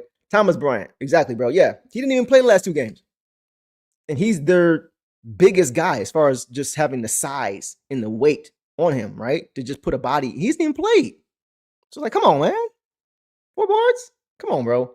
So yeah, I'll leave it there on him. Let's get a super chat in here. Fargon, what's up, bro? Says all JD has to do is replicate who he was and what he did exactly. Yeah, be the all-star you've been all year, bro. Be that guy. 18-10, 18-11 this series, or this season. Sorry. 18-11. That's what we're asking for. Just be big. Just be impactful on the glass. That's it. Move these dudes out the way. They're not strong enough, bro. They're not big enough. That's what I was saying before. They're not big. They can't guard you. I don't care how much they scout. I don't care. Like, make them call up. If they're fouling you, make them call a foul. It's just frustrating, bro. Marvin says, Deuce, it's not your fault that dudes for 2. Whatever, bro. Let's see. JD still got. I'm not doing this. I'm not doing this. That shouldn't be the case. It should be well over and done with. That series is done. It's time to move on. I've seen no start B-ball Paul. We'll get to him too. We can actually get to him next if you guys want. We'll get to him next. Check some more comments and we'll see. Hey, Deuce, JD never had a real vet at center, but given starter minutes since a rookie, he needs to learn from B-ball Paul. Yeah, man. I'm like, bring Sheed back, bro. She was with him at Memphis. Right? She knows him. She is a big reason as to why he has developed the way he has. I want to credit Patap and Co. and Jared Jack and all the coaching staff we have now. Right? Luke Walton and all those guys. I want to give him credit now. Coach Stout, all those guys. I want to give him credit. Right? But I would love to have Sheed back here. I don't know what's going on with him and the Pistons, whatever, but I think that will help JD a lot. I really do. But he's not here. Despite him not being here, the coaching staff we have now should be good enough. And that shouldn't be the difference between JD putting up 4 boards and not. Like that, come on, bro. Like this, just not a good game. I don't know if he's under the weather or what, but that's just not gonna cut it, bro. It's not gonna cut it. Next round, JD is going to be getting posted by Mitchell. I ain't gonna say all that. He looks lost during the headlights, scared. Just not locked in, Jay Nilly. Just not locked in. Just not locked in. So I don't know what's going on, but we need more consistency from him, especially now. Especially now, man. You gotta. During the last games of the regular season, he was still balling 30 points. Plus, I don't know what was with him. Yeah, I don't know, bro. I don't know, man. JD, I'm not sure. We're gonna need him. So I'm not gonna be the dead horse. Last comment. Ben Wallace needs to have a sit down and practice with our bigs ASAP. Yeah, I think that'll be another great mentor for him. Remember, Sheed had Drake Duncan and everything. Yeah, exactly. Yeah, Sheed had Drummond playing angry. I ain't gonna go to compare and all that, but Sheed had them guys active, and that was when Drummond was his best for the Pistons, was when Sheed was here. So I would love to have Sheed back, somebody who JD is familiar with and knows, somebody who has JD's ear. But it's neither here nor there. The bottom line, 4 boards ain't gonna cut it. It's just not. So if it's not even 20-10, give me 15-15, like you did, I think, in Game 7 against the Magic. 15-15. Just give me some effort on the boards. If you do that, your offense will be there for you because you'll beat the foul line a lot more. 6 free throws. I think he has 6 tonight, right? No, 2 free throws. Come on, bro. You know what I'm saying? He should have 4 to 6 free throws a game off of offensive putback fouls. You know what I mean? 4 to 6 free throws a game just off of bullying your way in the paint, fighting for offensive boards, either getting fouled on a putback or going to the line because you're in a bonus. One or the other. 2 free throws is not going to cut it. 1-on-1, trying to go drive and spin and fit. No, bro. Just bully your way to the paint, bro. That's literally it. That's all we need. So I'm done. You guys know I love JD personally. Like, I love his game. I've been really high on JD. He's still 22 years old. Got to keep that in mind too. You know, these guys develop consistency over time. So I want to give him I'm not going to give him a pass, but he's still 22. Still got a long way to go, right? So, but once again, the consistency has to show up. It has to show up. If anything, if all else fails, your shot, whatever, you got to bring that effort. Otherwise, it's just a waste to have that huge, strong frame. You know, you're not taking advantage of it. So we'll leave it there, guys. Let's keep pushing, man. And we will move on to Paul Reed. Let's get to it. Paul Reed, guys, in this game was huge. And I know this is a very hot topic for you guys right now. I'm seeing the comments going crazy. Everybody like, go to Paul Reed, go to Paul Reed. We beat Paul at. All right. I usually go point guard first, but y'all want to talk about it? Let's talk about it, man. All right. Guys, Paul Reed in this game finished with 11 points on 4-4 shooting, 3-3 from the line, 3 boards, 1 turnover. Boss always says he gets 1 turnover a game and then he's good. No stocks, but he did that all once again in 10 minutes, guys. 11 points and 3 boards in 10 minutes. I can't recall the last time Paul Reed had less points than minutes. As crazy as that sounds, I can't recall the last time he has had less points than minutes. That just sounds absurd. That just sounds absurd. Paul Reed has to play more, man. I don't know how else to say it. Every single time he has played, regardless of the minutes. You guys know if I always say 5 minutes or less for a guy when I'm looking at the game is incomplete. Even with 5 minutes of play at times this year, he's put up 7 points and 4 boards and 2 stocks on great shooting, on great efficiency. He has to play more, man. He has to play more. I don't know how else to put it. Yeah, B-ball, basketball, Paul. B-ball, Paul. I love Paul Reed.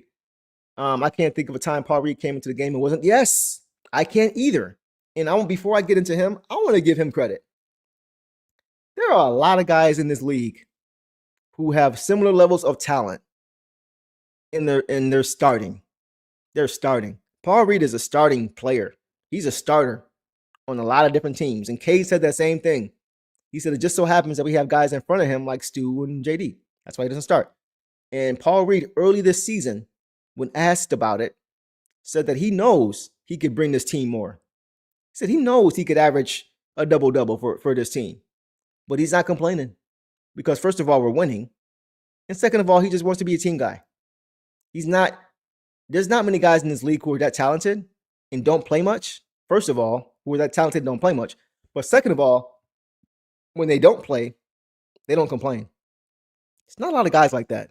And for him that's how you know he's a team guy. He's not even complaining. He's not sulking. He's not moping. He's still on the bench, saluting his guys, cheering his guys on. So just from a locker room vibe, chemistry standpoint, I love Paul Reed. Because he could be well within his right to be upset. And he is upset. But he has to be upset. I saw it was one game last series. I forgot which game it was. You guys know if you guys follow the Pistons socials. After every win, you see all the guys going like this after a dub and they doing this and right. After a loss, it wasn't on Pistons socials, but it was somebody who was in the tunnel as the Pistons were going to the locker room after a loss. He was like this, his hands on his head, trying not to be annoyed outwardly, but you could see. And that was a game against the Magic when we really could have used him. So if we saw it, he knows it. But despite that, he's not an issue. He's not an issue in the locker room. These guys love him. So I just want to give him credit, first of all, for not being that guy, right? Not being an issue.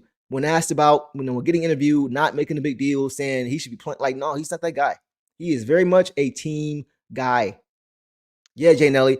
I saw this interview where he said, you don't have to throw him the ball. I love that guy. Plays hard for the minutes he receives. And he needs more. At this point, guys, he's more than proven that he deserves to be on the court. Whether it's a too big, whether it's giving him more minutes for JD, whatever. However you figure it out. Whether it's giving him more minutes for Stu because Stu's not healthy, whatever it is. You got to find a way to get him on the court. Get him on the court. He came into the game and, guys, again, and was immediately impactful. First of all, we didn't see him till the third quarter. He didn't play at all the first half. We were down by 16 at halftime. Offensive boards being given up. Not getting any offensive chances ourselves. As far as board work, Paul Reed was missing in that first half. He wasn't available at all. He just didn't play. I don't get why he didn't play in the first half. And I think we've seen it enough times to know he should be playing because he always comes in, like you guys mentioned, and he's a positive. It's frustrating for us. So imagine how it is for him. And he's still not an issue. It's a lot of credit for him for that. But in this game, yeah, we didn't see him till the third quarter. And as soon as he came in, routinely, he came in and delivered on both sides of the ball. Instant impact, right? Contesting shots at the rim. He had a nice contest on Dennis Schroeder without fouling. We've seen Schroeder make that shot 9 out of 10 times. But Paul Reed is a really good defender. He's nimble. He can move his feet. He knows positioning. He knows angles. He knows timing. He just has a really good feel on both sides of the ball. And to contest that shot, he didn't block it, but he might as well had, because it was a bad miss from short on that layup. That was Paul Reed. That wasn't there throughout the course of the game. His offensive board work, fighting tooth and nail for everything after missed shots, just under the rim, just activity, just give me that, coming up with it. Just effort. That's it. Just effort. He plays every game like it's game 7. He plays every game like it's game 7. Every game. So, yes, Richard, he swung the game, bro, in that third quarter. When we were down 2 at the end of the third, going into the fourth, after being down 16 at halftime, Paul Reed was a big part of that. He was a momentum shifter. And it's almost like we all see, like, why isn't he playing? And he left the game in the fourth, because he played in the fourth quarter as well. He left the game in the fourth quarter, I think, with 3 minutes to go. And that's when they took off again. That's when they started getting to the rim again, knocking down floaters. It was tough. I really wanted to see him finish that game. I wanted to see him finish that. Yes, he is great in actions too. Pick and roll, he dives hard. Pistons made some nice little passes, like nice drop passes to him out of pick and roll. Right there, right on target. And he's very athletic. He's fast, darting to the rim. He's very quick for his size. So you're right. In actions, he was great. Defensively, guarding the ball, the ball and, at the rim. Like he's just really good, man. So I don't know why he's not playing more. He absolutely needs to play more. I don't know if it's a situation where it's like we're hiding him so for the next series, so it's not a ton of film on him to really watch for the next round. I don't know if we're trying to just hide guys until we actually absolutely need them or what. But at this point, you gotta play. You gotta play who's gonna help you win. Man. So at this point, even if it means cutting into Stu's minutes, because Stu doesn't look to me 100% right now. He doesn't. He looks like he just wants to play. And if it's not going to be anything that, hurts him even more or makes it worse by playing, okay, I don't mind Stu playing. But if he's not 100%, you got to at least give some of that to Paul Reed, because when he's played, he's always been a positive. Always. So, once again, I wouldn't mind seeing a 2 big lineup more at times with JD and Stu. JD and Paul Reed, Stu and Paul Reed, just get him on the court. Just like Ausar, you got to have him on the court. Like Ron, got to have him on the court, right? So, to me, he has to play more. He absolutely has to play more. He's too good. So, once again, 4 minutes to go, Pistons took him out. And at the time they took him out, I believe the score was tied. JB took him out. To me, that was a mistake. Between him sitting after that and Cade's turnovers and JD's play, that was the difference late in this game. I feel if Paul Reed stayed in the game, I think we win that game. I don't know if coach wanted to go with the starting 5 who are familiar with each other to close the game out. In this game, if it was me, I'm riding with who's hot. I'm riding with who helped us get back into this game. If you help me get back into the game, I feel like you should close the game. It's kind of like when you get a steal or a block. You deserve a shot, right? If you create the possession, if you can get a good shot, I'm letting you take it, right? If JD, we've seen all season, JD gets a steal, JD gets a block, Ausar gets a steal, Ausar gets a block. Who is Cade looking to find to reward? The player who got the possession. So for me, principally wise, as far as principally, I am looking to play the guys who help me get back into the game. If you help me get back into the game, to me, you deserve to close. Right? So help us get back into the game, only to sit at the very end of the game, that's tough. Listen, JB knows way more than I do, right? I'm not even questioning him. I still think he is one of the best coaches in the league. The rotations, I don't understand them all the time. Paul Reed not playing the fourth quarter, I don't understand it. Late in the game, I don't understand it. 10 minutes for Paul Reed when JD's struggling and Stu was not 100%. 10 minutes, considering those two things with those two guys, I don't get it. Let's see. Mike says, I understand what you're saying about Reed staying in, but just in this game, Cade gave. Yeah, listen, it's not even about JD. I'm just saying play Paul Reed with JD. I'm just saying keep him on the court. Keep him on the court, bro. You know what I mean? Like, he's done too much to help you get back into the game to sit him. Ausar, I feel like he plays Ausar. Whoever's helping you defensively, get stops. Offensive, work yourself out. Get stops. Stop. That's all I care about. Paul Reed helped us get stops late in the game, right? And he made some key buckets as well. It wasn't like he was just out there just getting stops. 10 points in 11 minutes, bro. 5 for 5 from the line. Not giving up 3 points. Didn't miss a shot. What more does he have to do to stay in the game? That's all I'm saying, man. So that was strange for me. I didn't understand that.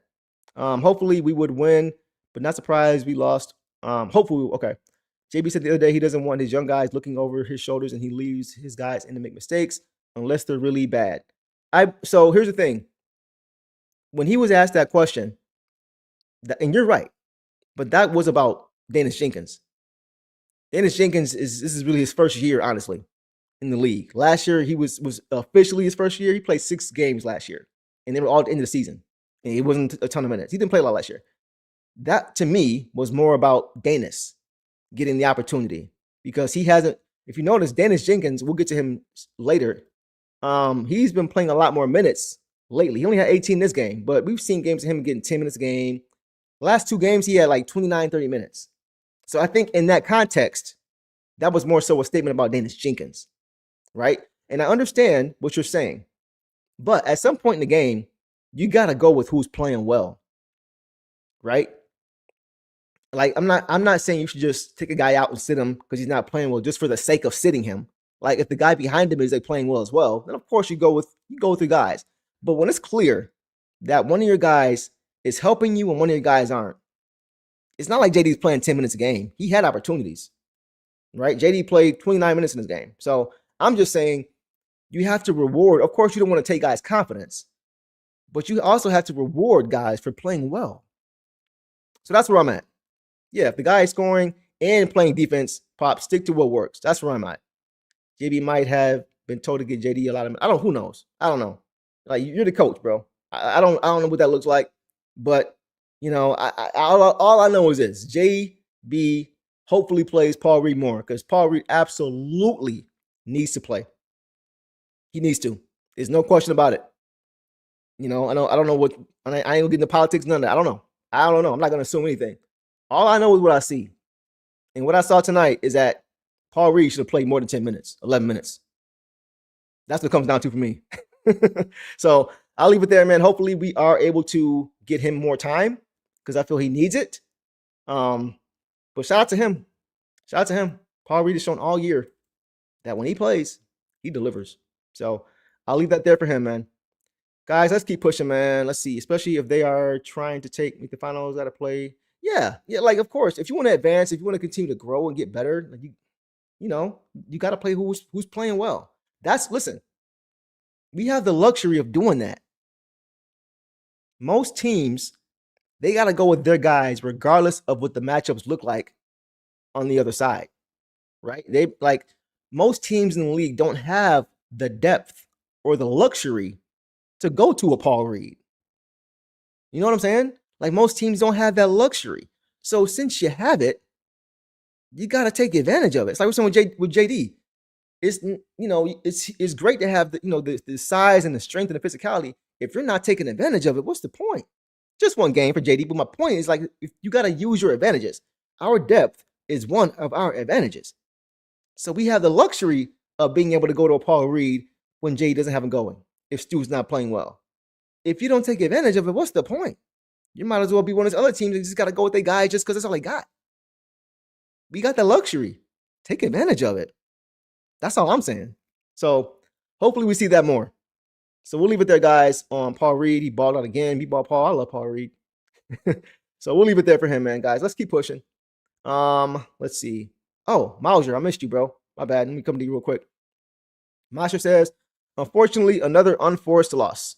Should have won this game easily. Cleveland did nothing spectacular to achieve the win.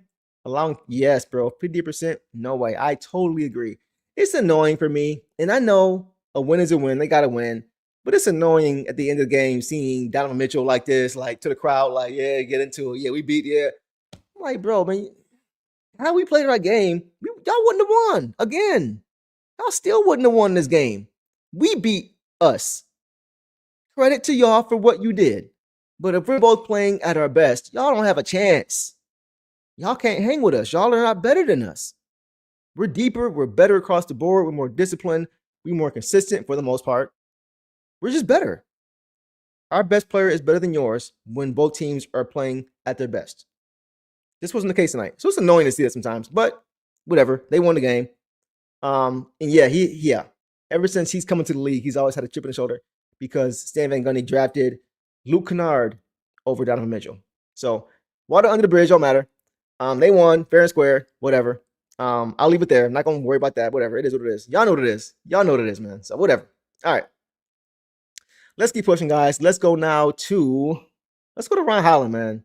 Where was Ron Holland, guys? Where was Ron Holland? He might as well had a Waldo shirt on. Like, where's he at? I couldn't find him. Tonight, guys, Ron Holland he didn't score, and he had 1 board, 1 block in 4 minutes. 4 minutes? I don't want to see Ron and be like incomplete because he didn't play at least 5 to 10 minutes. Y'all know, like I said, 5 to 10 minutes for me is incomplete. Paul Reed barely hit that threshold by getting to 10 minutes. 4 minutes for Ron? I don't know, man. I don't get it. I don't understand that. Last game, Ron Holland was great defensively, guarding Donovan Mitchell, guarding James Harden, guarding Dennis Schroeder. When those guys on the Cavs perimeter have to go from Ausar to Ron, and it don't get much easier, that's an advantage. That's an advantage the Pistons did not take advantage of tonight. And I like Caris LeVert. I like Javonte. I love Javonte. Y'all know how I feel about those guys. But what these guys have been doing defensively, Ausar and Ron, I know Ausar's been in foul trouble, but the way they've been defending and just making everything uncomfortable, once again, that's the depth again, guys. I feel more comfortable with Ausar playing aggressive at times, not always, but not where he's just fouling himself out of a game. But I'm more comfortable when Ausar gets into foul trouble because we have the depth and the luxury to go to a Ron Holland. Ron Holland was great last game. He was amazing defensively last game. Getting out in transition, right? The nice and one finish he had at the rim last game was great. Where is he? Where is he, man? Like, to not play Ron, to not play B-Ball Paul, if those guys both play 15 minutes, we win this game. Straight up. Once again, I know the offense isn't there yet, right? I know it's not there yet. But once again, Mike, he was getting his own offense off his defense last game. I always say this, guys. I always say this. You don't need a bag to score in transition. You don't need an offensive bag to score in transition. You need a bag to score in the half court. That's what Tobias Harris is. That's why I don't like being in the half court a ton. And that's why I don't like him scoring a ton of points because they're coming in the half court. But he's got the bag to do it. Cool. Right? Ron don't need a bag to score because Ron is creating his own offense off his defense. That's the point. And who are we? What are we? A defensive team. So once again, like B-Ball Paul, for Ron to play as great as he did defensively last game, he was part of why James Harden has struggled, turning the ball over, having more turnovers and assists, having more turnovers and field goals in back-to-back games. Ron was part of that. Ausar was in foul trouble. Of course, Caris helped. Javonte helped. Cade helped defensively. But Ron, too. Ron was a big part of that. And for him to not get any more than 4 minutes in a game when Harden is getting a rhythm, in a game when D. Mitch has 35 points on better than 50% shooting, where are you? Where is he? Once again, I don't understand. I don't get it.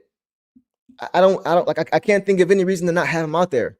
He's not that bad of a shooter. I feel like if he's open, he can knock it down. Not like Javonte Green yet. Even though Green is struggling a little bit shooting the ball. He's the big one. Good to him.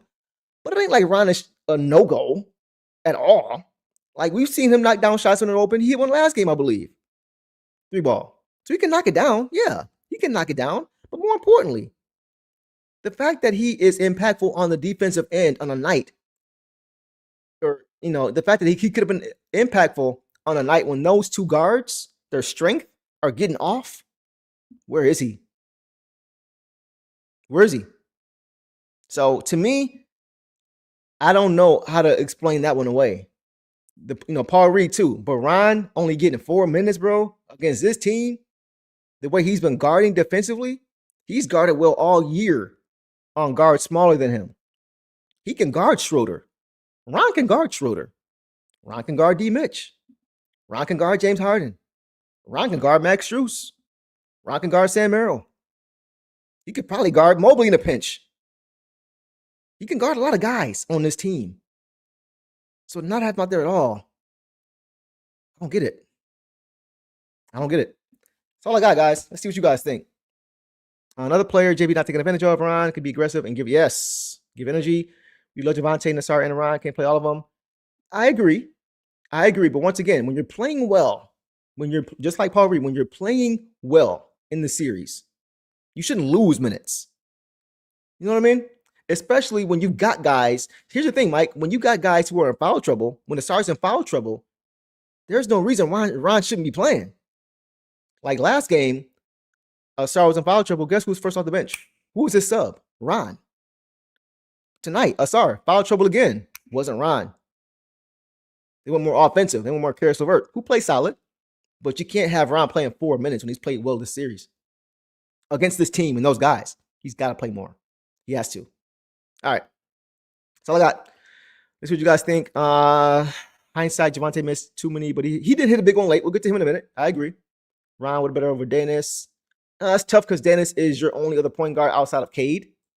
And you got to have a point guard out there at all times to be able to set the table and run the offense. Maybe for me, if you're gonna say like for who, like swapping, maybe some Caris, maybe some Javonte. Let's check and see real quick. Let's check and see the minutes tonight. Caris. So Caris has 17. There's room for Ron to get something there. Javonte only played 11. Okay. Daniss played 18. So yeah, you're right. You can't give them to everybody. But once again, you got to go with the guys who are helping you match up with their best players. And when he's shown it already, to me, you gotta find minutes for him. So maybe that's one of the adjustments they make. Maybe JB sees that, makes the adjustment. It's a lot to deal with in game. Your coaches are there to help you keep track of these things, right? I hope next game we see more Paul Reed and more Ron Holland, because those two guys can absolutely help you. The fact that Ron and Paul Reed played a combined 14 minutes, that ain't gonna work. Paul Reed and Ron Holland a combined 14 minutes. And I ain't gonna get it done. You know what I mean? So despite all these things, though, guys, perspective is important. Despite all these things, we barely lost. Despite Cade's turnovers, despite JD struggling and not playing well, despite Paul Reed playing 10 minutes, despite Ron playing 4 minutes, we still barely lost. That's why I'm not concerned. We got blew out, and it was ugly, and we were waving a white flag in the third quarter. Because now we really got to be on our P's and Q's. We can't really have that many errors. We had a ton of errors and barely lost. So that's the bright side. That's the silver lining to all of this. But getting back to Ron, he got to play more, bro. He got to play more, man. All right, man, we'll leave it there, guys. Let's keep pushing. Let's now go to, we got a few more guys, and we'll call it a night. We got Daniss, Caris, Javonte, and Stu. Let's go to Daniss first. Guys, in this game, Daniss Jenkins finished, he didn't play well this game. 2 points, 1 of 5 shooting overall, 0 of 3 from 3. His shot was not on today. 1 board, 3 assists, 1 turnover in 18 minutes. So not a good game from Tank. He started off well, but he didn't really finish well. I think he kind of got caught up in the battle, the mental battle. Dennis Schroeder got into his head a little bit, I think, in this game. When I say got into his head, I don't mean he backed down. I mean, he was more aggressive, and that was kind of the problem. Dennis Schroeder, we saw it last year for us. He's one of those guys. He's a Bill Laimbeer kind of guy in the sense of you love him when he's on your team and you can't stand it when he's not. That's Dennis Schroeder. He did the same thing for us against other players last year, and we loved it. Man, look at Schroeder getting in his head. I love it. Yeah, good stuff, Schroeder. Yeah, get under his skin. Yeah, take control of this game. Yeah, go ahead, score on him. Yeah, get that bucket, get that steal, get that offensive foul. Yeah, get in his head. He mad. Look at him. He mad. Huh? You know, when he's here, you love it. When he's not so much. And you're right. Draymond did call that. He did. Y'all are annoying, bro. Y'all are annoying. Draymond called it. He did say that he felt Shorter should play more of the series. And that he may be the difference maker because he's an agitator. And he's been around for a long time. The last couple of games, the first 2 games, Daniss outplayed him. Right? He outplayed him. Daniss, as pretty much a rookie in his first playoff stint, outplayed Shorter. He still outplayed Shorter this series. Right? But I think he kind of got into the mental battle with him because Daniss is not a guy who's going to back down. It's kind of like Stu in a sense where it's like he wants all the smoke. He's not going to turn down any smoke. But you got to be careful with not allowing that to take you out of the game. Literally and figuratively. To where you got to go sit or to where while you're on the court, you're not making smart plays. Right? Elbow to the neck. Even though Shorter sold it, and did he ever? Right? Like a snake old car salesman. He sold it. Right? But that's the savvy. That's what he does. That's what he's been doing for years. So I think he got a little bit too much into the mental battle, the individual battle. And you saw it early. With Jalen Tyson trying to give screens and moving as Schroeder's getting the ball. And you see Daniss barking at both of them early, like pushing them off. Like, bro, stop playing, stop grabbing, pushed them. And I'm just like, calm down, bro, calm down. But it seemed like more and more as the game went on, that Shorter just kind of started to annoy him more and more and more. And I think that was kind of when things kind of went sideways for him, right? Because he got called for that foul and he really wasn't able to get back into the game mentally. So it's a learning lesson. I didn't think he played terrible. He didn't score a lot. Like his shot didn't fall. I think if he shoots 3 for 5 instead of 1 for 5 and he makes a 3 instead of making none, it's a different ball game, right? But 2 points in 18 minutes, not great, not good. We need better from him. I praised him when he's been great. Y'all know that's one of my favorite players on the team is Daniss Jenkins. I love his journey. I love his coach or his development coach, our dog, Jeremy Hart, who's been on the show a few times. Shout out to you, bro. So it ain't about that. You guys know I keep it a stack. I call it keep it a buck, right? I didn't think he played great this game. The shot has to be better, right? He has to stay locked in and not allow the noise of these other guys. You know it's coming. You can't allow that to get into your head. You got to stay locked in on the game plan and not make it an individual battle. I feel like he was trying to make it an individual battle and prove I'm better than you. I'll play you. I'm the new sheriff in town as far as being that backup point guard this season, right? I'm better than you at your role. Like it felt like he was trying to do that to me a little bit too much. So once again, learning lesson. But he definitely flopped. Yeah, it's just a savvy. He flopped. On the way down, he was grabbing his neck and going like this. Oh, review it. Oh, man, I can't talk. I can't breathe.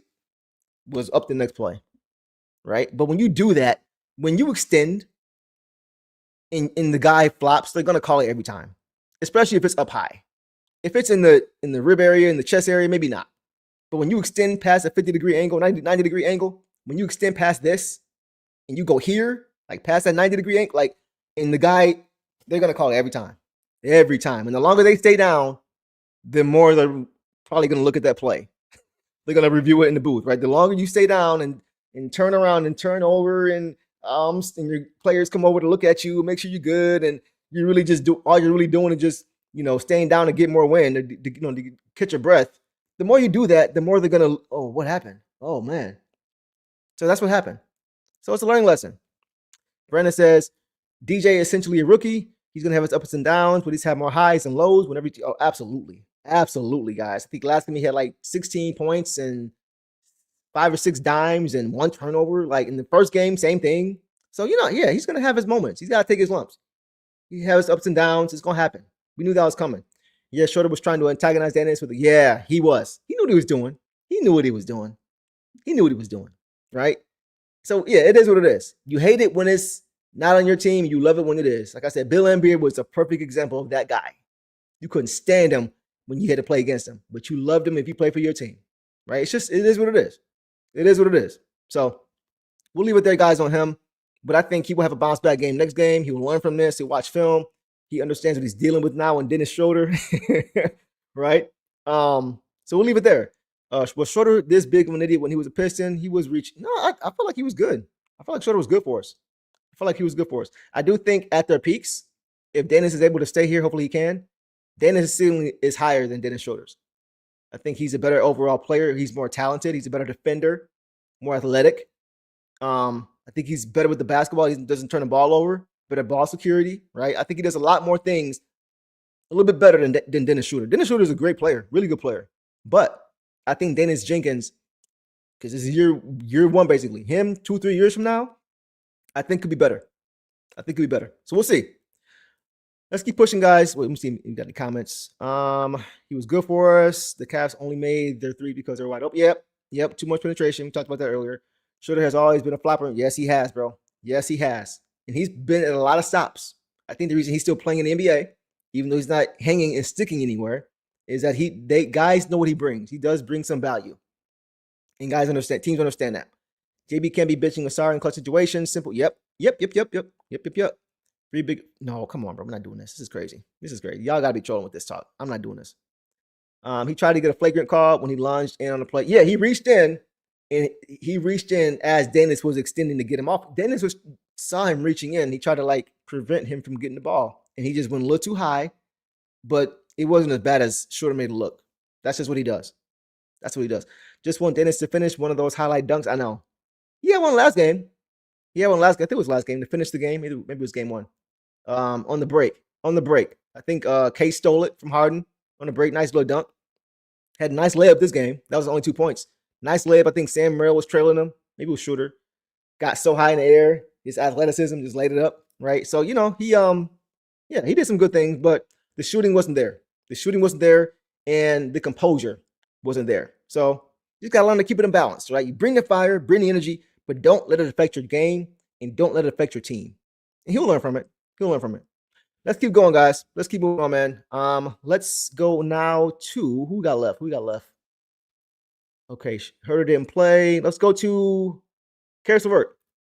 All right, Caris LeVert in this game, guys. Let's see. Finished with 6 points on 2 for 6 shooting, 2-2 from the line, 2 boards, 1 turnover, and 4 steals, guys. 4 steals. 4 steals for Caris LeVert. 6 points, it's solid. Like, the thing with Caris LeVert, guys, is now it seems like his focus is defense. And honestly, this year, I think we've been surprised by what his focus has been and where most of his impact has been. Because coming in, to be honest, when he first got here, I thought he was going to be more impactful than Duncan Robinson, because those were our 2 acquisitions this offseason. And I thought Caris LeVert, being a combo guard, would be a guy who can facilitate and score, playmake and score. And we saw early it was a struggle for him as far as playmaking. And the scoring wasn't there either. He just really couldn't find his rhythm offensively. And he didn't really have much connectivity with his teammates. He didn't have much chemistry. It looked very janky at times. The offense did. Very stagnant with him. He pounding the ball, pound, dribble. Bad shot. That was a big portion of the season. And I just feel like what we thought he was going to bring, he's kind of bringing us more defense as opposed to offense.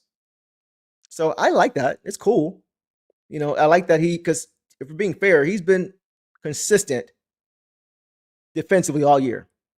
He's given us that defensive presence all year. Hasn't been a stopper, but he's just been a guy who's played really good defense. He's played really hard. You see him sprinting for every loose ball, right? Like it's a track meet. I love that energy. I love the effort, right? That's been good.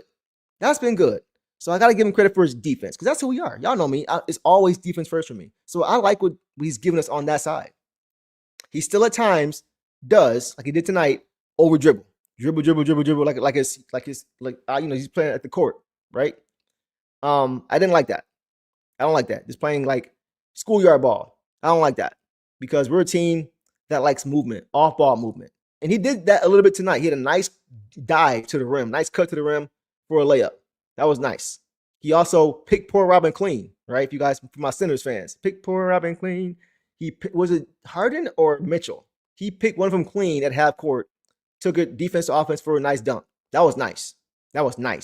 That's the kind of stuff I think Ron could give us more of if he played more than 4 minutes, right? But Caris, I got to give him credit for that. He made some plays in this game. I do think the over dribbling needs to stop. It's got to stop.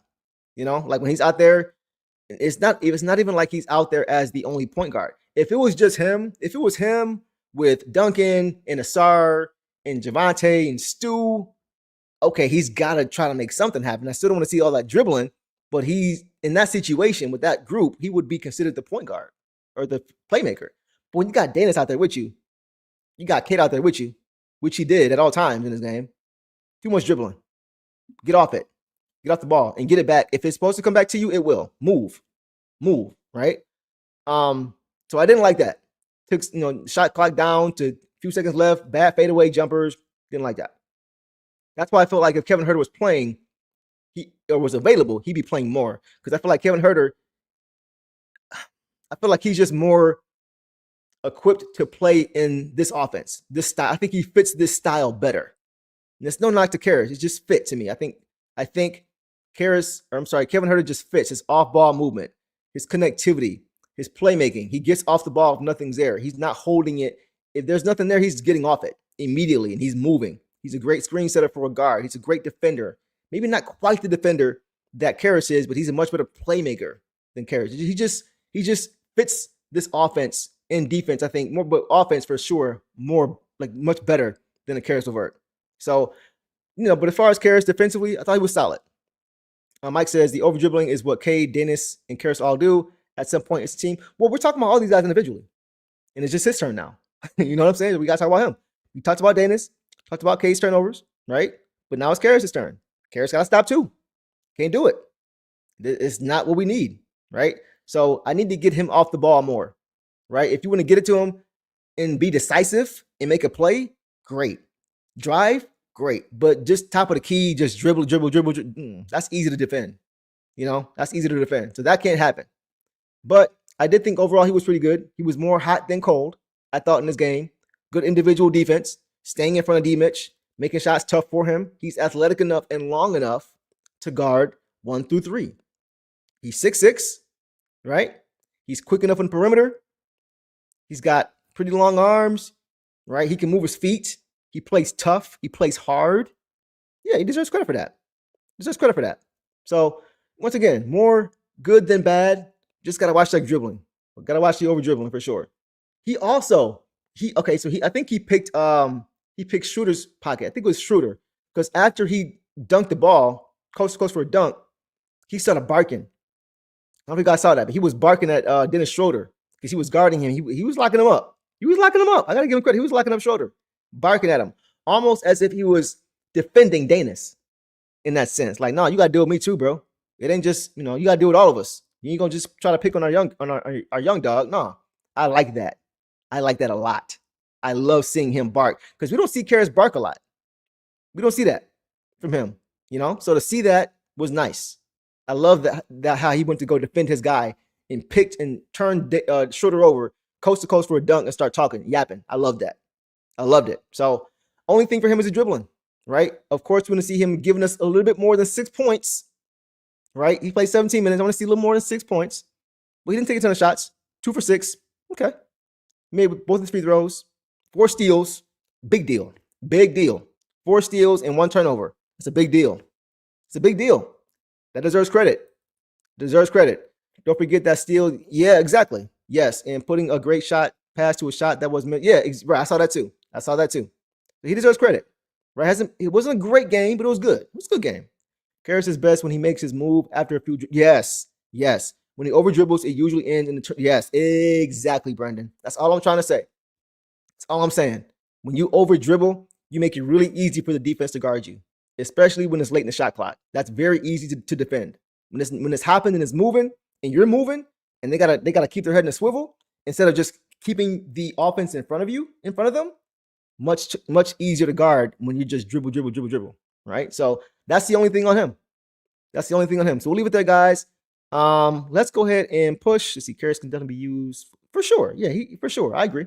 All right, guys, let's keep pushing. Let's go now to Javonte Savage. Can you whoa Green in this game, guys? Javonte Green finished with 3 points, 1 of 5 shooting, 1 of 4 from 3. He hasn't been shooting that well this series from 3 land. 2 boards in 11 minutes. So I don't have a ton on him. I don't think he was really impactful in this game. He made a big shot, right? He made a big 3 from the corner. but we're used to seeing him knocking down threes at a higher rate than he's shooting it right now. I don't have the exact percentage of what he's shooting this series, but I feel like he's missed some very makeable threes, wide open. And I was talking with King and Eric and Boss about this before, because King was saying basically that he feels like all of Wu's minutes should go to Ron. And I understand what he's saying in theory, but I wouldn't do that completely, right? But I do feel that, because here's the thing. Savage Wu is the only player this year who played all 82 games. That tells me that coach trusts him, right? Now, Ron also played about 77, 78. So they both have played well or have earned minutes this season, which is also strange what Ron gets for. But anyway, so I just feel like coach trusts Javonte Green. And a big part, the biggest difference for me between Javonte Green and Ron Holland is the consistency from three-point line, and the attention he draws as a spacer, right? He had a big three at the end of the third quarter, I think last game, or first quarter last game. He's made some shots, but he's had some very makeable shots that he's just missed. And that's so disappointing because he has been very reliable from three this year. I don't like the threes that he took. Team shot themselves out of. I feel you on that. I feel like most of them he took were pretty good, just didn't fall. It wasn't like he was taking step backs. He usually catches it right in rhythm from the corner or, on the angle, on the wing, top of the key, and knocks it down. He's had some very makeable shots that just didn't go in. I agree. He doesn't foul as much as Ron either. And that just comes with savvy. He's been around longer. He's got more experience. I think he's 32, 33 in this league. Ron is 21, 22, maybe 21, 21. 21? 21. So what's 9 plus 10? Anyway, so yeah, I just feel like Javonte just has more experience and coach just trusts him a little bit more in the playoffs. I do think Ron should play, but I feel like if Javonte isn't knocking down shots the way he has been, since that's really the only advantage he has other than the fouls, like you mentioned, Richard, I think that's the reason why he's played more. But if he's not giving you that right now, I wouldn't see his minutes come back a little bit and give Ron more minutes. I wouldn't mind seeing that because I do agree. Ron, I spent that whole spiel on Ron, and that's like where it's going to come from. I feel like if Javonte isn't able to knock down shots consistently, give Ron some looks.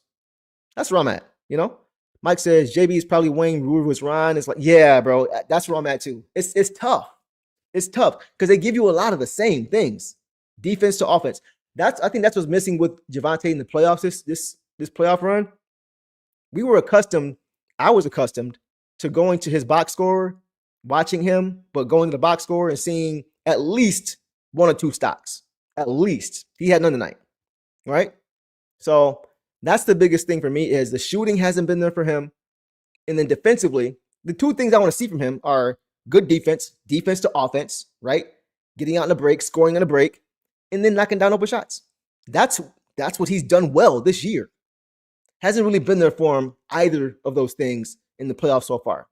So with that being the case, I wouldn't mind not going away completely from him because he's very reliable and he still should play. He's still a winning player, is Javonte Green. But I wouldn't mind if he's struggling a little bit, give Ron a chance. That's where I'm at. Kevin says, Wu better three, more savvy. Ron better finish, more. Yes. Yeah, well said. Well said. Well said.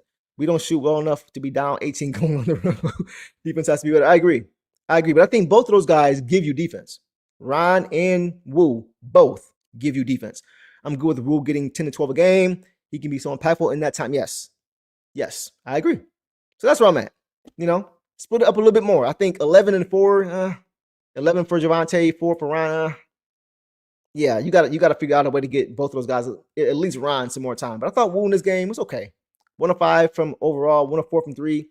He's usually 2 or 4. I've seen him 4 or 5 some games, 3 or 5 some games. So if the shot returns, I'm giving him more run. And because the Pistons are playing a lot of guards, a lot of small guards, I got to play Ron. Because we've seen Ron this year guard some of the best of them as far as little guards. Pritchard, giving him fits. Sam Merrill giving him fits this series. D. Mitch giving him fits at times. Harden giving him fits. Tyrese Maxey at times giving him fits. Like Ron is quick enough to guard smaller guards. He's very athletic. He's got great feet. Like his lateral movement is great. He has the ability, and he's tall. He's like 6'8", but he can guard. He's got the athleticism of a little guard. So I think he deserves, and he's a dog. Like he's going to press you. So yeah, you got to find a way to give both those guys some minutes. I don't know how you do it, but I think coach has to figure that out because Ron and Wu, particularly right now, Ron is playing a little bit better, I think. So you gotta give him a chance. So we'll see what happens there. I said the team wouldn't shoot well on the road. Yeah, and the Cavs shot better at home because they are at home, right? So, all right, man. Let's keep going. Let's go lastly to Isaiah Stewart, guys. To me, Isaiah Stewart doesn't look like himself.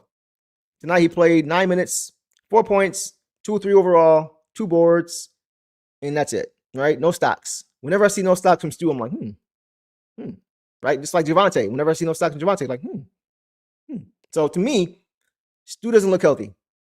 He doesn't look 100%.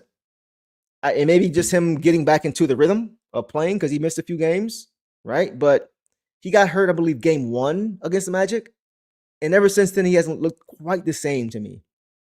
I don't know if it's anything. I would hope it's not anything that if he plays on it, it can get worse. Right? I hope they're not just playing him because he is demanding it because he didn't play last year in the playoffs. I understand I believe from what I understand, Stu took the advice of others or whoever to just rest going into the playoffs so he could be healthy for the playoffs, right? Because we know last year he didn't play. He got hurt, guys. This year and last year, he got hurt in game 1 of the first round. This year and last year. Game 1, he was solid against the Knicks. I think he played to the third quarter. Came down wrong on his leg again. I don't know if it's the same leg or not.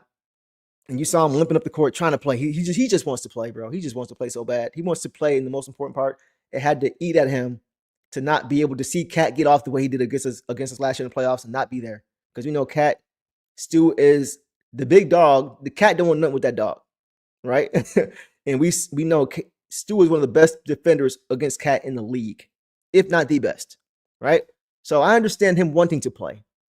You know, it was probably deja vu for him again this year, hyperextending his knee, coming down on again, getting undercut in the first game in the playoffs against the Magic this year again. It's like, man. So I get he wants to play. But if it's at the detriment of his long-term health, what are we doing? What are we doing? And I don't know. I'm not saying it is. But he don't look himself to me. He doesn't look 100%. So I don't mind him working through it if he won't make it worse. But I do mind it if he's not as impactful as he can be when we have a guy like Paul Reed who can be as impactful as he's been all year. That's when I have an issue with it.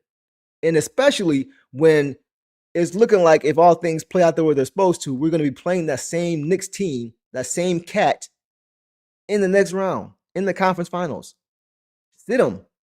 Let him get back to 100%. We don't need him right now. Not because we're up 2-1. Not because we should be up 3-0. Because we got Paul Reed, who's playing 10 minutes. I have no problem playing Paul Reed 20, 25 minutes a game in this series. Nope. I would prefer it. So for Stu, I know he wants to play. But, bro, we're going to need you next round, bro. He's the best guy. He's the best defender on this team, maybe in the league, against Cat. Tim Hardaway Sr. came on the show with Lindsey Hunter a few months ago and told me personally, Cat is scared of Isaiah Stewart. He said he is scared of Isaiah Stewart. Said that personally to me. So it's like, and Lindsey, same thing. And Caleb, same thing. Lindsey's son, same thing. They all said the same thing about Cat. He is scared of Isaiah Stewart. I have made a whole short about it. Go look it up on my YouTube channel. Check it out. All right. So he's scared of him. So we gonna need you in that series, bro. We're gonna need Stu in that next round. We're gonna need him. So if he isn't, and that's just assuming he's not 100%. I am assuming he's not because he doesn't look the same. He's not as impactful. I feel like if he's 100%, that Mobley dunk on Stu don't happen. Maybe it does, but more times than not, Stu is blocking that, in my opinion. So yeah, I'm not trying to question the medical staff, Mike, and I know you probably know I'm not, right? It just the eyeball test. He just doesn't look the same. So if they're trying to ramp him up and get him back there, and there's no issue with him making it worse, cool, okay, cool. But it can't be at the expense of not playing Paul Reed at all, because Stu hasn't been as impactful every game the way we've seen him. So even aside from the injury, give people Paul a chance because he has been impactful every single time he's played. And we're going to need Stu to be healthy as possible next series. against Cat. 100%. So that's where I'm at. Like, y'all know I love Stu. He's one of my favorite players on this team as well, by far, just because of who he is and what he embodies and how he plays. He is Detroit. Don't get that twisted at all. Ain't about that. It's just about, first of all, are you healthy? Are you impactful? And who's behind you? And how are they playing? At this point in the season, you got to use your depth. You got to go with who's going well. I'm not saying you have a quick hook on whoever's not playing well, but you also got to look at other guys and say, okay, I'm not going to pull you completely, but Paul Reed's hooping. Let's give him more run. I don't think Stu will be upset with that. You know what I'm saying? I'm not saying cut Stu completely. No. But I'm sure Stu wouldn't be upset if Paul Reed had more opportunity because he's playing a little bit better right now. Nothing wrong with that, right? Nothing wrong with that. So, yeah, that's all I got for him, man. I hope he's good. Hope he's healthy. He doesn't look 100% to me, but hopefully he's able to, if he is 100%, able to get back into a rhythm. And at the same time, we get Paul Reed opportunity too. That's where I'm at. All right, let's see what you guys think. Hope we don't go 7 games. The guys are going to be exhausted. Yeah, he's a dog for sure. We need our medical trainer back from Arnie Kander. Arnie Kander was a beast, bro. Him and Mike Abdenauer, Arnie Kander. Yeah, those are my guys. Love those guys. Arnie Kander was regarded as the best strength and conditioning coach in the league when he was here. I wish he was still here too, bro. I wish he was. He was great. That's not slighting anybody who's here. I don't know who the medical staff is. And I just don't know. But Arnie Kander, I knew who he was because they always talked about him. They always talked about him and how great he was, right? And he always seemed to have guys. He was like the injury whisperer. Like whenever somebody was hurt, he'll be out for 3 weeks. Oh, he's back next week, huh? How is he back next week? Like you knew who Arnie was. Everybody knew who Arnie was. He was just a really good guy. On the court, off the court, he's a really good dude, first of all. Got a chance to meet him. He's a really nice guy. But he was just really good with these guys and their injuries, just knowing their bodies. And I'm sure the staff is too. I'm not going to knock them at all. I don't know who they are, but I'm not going to knock them at all, right? I'm sure they know what they're doing. No issues there. I just hope Stu's good. But yeah, Arnie was a beast. Arnie was a beast. All right, man. Yeah, Arnie was the best, bro, for sure. All right, man. Guys, that is all I have for this game. Tough one, right? Tough one. It's crazy we still went 2 hours without Boss. It's crazy, but yeah, had a lot to get through, right? Had a lot to get through. And Boss will return next game. Guys, let's look ahead in next game. So Pistons drop one today. Next game is going to be this coming Monday at 8 p.m. So yes, it won't be, we don't have any, hopefully not, no more matinees or afternoon games for the rest of the series. We don't do well in those games for whatever reason. I don't know why we keep playing them or whatever. But guys, so yeah, game 4 is going to be this Monday. I expect the Pistons to win this game, guys. I expect the Pistons to win game 4. I think this may have been the gut punch they needed, losing a close game like this, to kind of get back on the winning side and wake them up the same way the Magic woke them up going down 3-1. Maybe not same level, but I think this was a wake-up call for them. Now we got to go out and play. Maybe they got a little bit, feeling themselves a little bit. Like, we won the first 2 games. We better than this team. Same things we've been saying. We better than them. Better than them. But they play better at home, right? The crowd's behind them. Role players play better at home. They knock down more shots. So the Pistons, maybe they needed this wake-up call to, hey, lock back in. Lock all the way back in.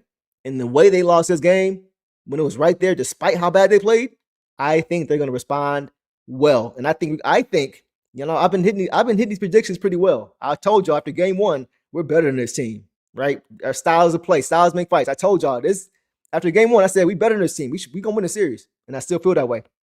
So I'm calling it again. If I'm wrong, I'll say it. I haven't been able to say I'm wrong yet in the playoffs so far. But I do think we win game 4 convincingly. I'm gonna say by 10 at least. I think we beat them next game convincingly. I do. I think we dominate them. We lock back in physically. We play 48 minutes, and we go in there and we take game 4. They ain't going to give it to us. They're going to play hard too. They want to make it a 3-game series after game 4 as well, first of 2. But I think we're going to come in and, as the better team, lock in for 48 and beat them boys. That's what I think. Last night took an L, but tonight I bounce back. That's what I see for next game, Marvin. That's what I see. Yep. Yeah, you told me. I told you too, bro. We told each other. We said the same thing. All right, man. We'll leave it there, guys. Gentleman sweep for sure. You know what it is, man. Harden had a good game. Had his one good game he usually has in the playoff series. I have a feeling he's not going to do what he did tonight again. I agree. And I think we're not going to allow him to do what he did in this game. That's the biggest thing for me. I think we're not going to allow him to. We will win the next game and finish the series at home. Yep. Put it in the front of the page, back of the page, middle of the page. We will win game 4. In the words of Sheed. Control the game again. They control game 1 and 2 with ease. Exactly. control the game. We never had control of this game. We got back into the game, but we never had control of it. Even when we took that 2-point lead late in the fourth quarter, we never had control of the game. And that's the difference. So I think we will take control of the next game. Hopefully I can bring out my broom prematurely after winning game 4, going up 3-1, right? And I can bring the broom out. I got it over here chilling. It's in the closet. Dustpan right here. I had it over here as a prop. I set it down, put it back away. Didn't need it, right? So hopefully I can bring it out after game 4 for the gentleman sweep, and we'll talk about that. He will if we don't follow the game. Yeah, I think adjustments will be made. I believe in Coach. I believe in Coach Bickerstaff. He's done an amazing job. Amazing job. Rotations don't understand him. There's been games I didn't understand it, and we still won. So I can't even, whatever, right? So after a loss, I'm like, okay, what's up? What's up? What's up? So I'm expecting next game to see some adjustments, and I'm pretty sure we will. So, all right, guys, we'll leave it there, man. It's been a great show with you guys, man. I know we took an L tonight, but as we always do, we talk through it, we figure it out, and we hope for the best going into next game, and then we'll talk about it after the next game. So, guys, I appreciate y'all, man, for showing up, showing out, as you guys always do. Make sure you guys smash that like button and subscribe if you are new. And I hope you guys have a great night. And y'all know the drill, man. Detroit versus everybody. I'm out of here. Peace. All the dirty work, all dog. I'ma dive on the floor, go try to block every shot. And I'ma be physical with you the whole game. You know Stu gonna be physical with you. When you think of the Pistons, you think it's just hard work and just gritty basketball. That's just the identity you gotta have when you put on that jersey. I'm not your average breed of canine. Not a good dog, I'm bad boy for life. I set the tone, don't care about no tick. Let it be known, I get my respect. Come in the lane and see I don't bluff.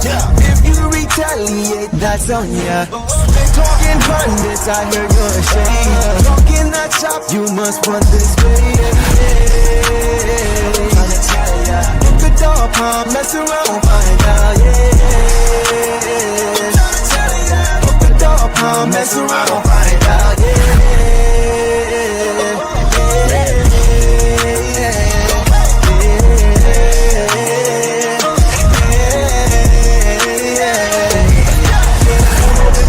For some barbecue sauce, boy, you better cough a hill, cause I'm like that. When you're ready for some barbecue sauce, boy, you better cough a hill, cause I'm like that.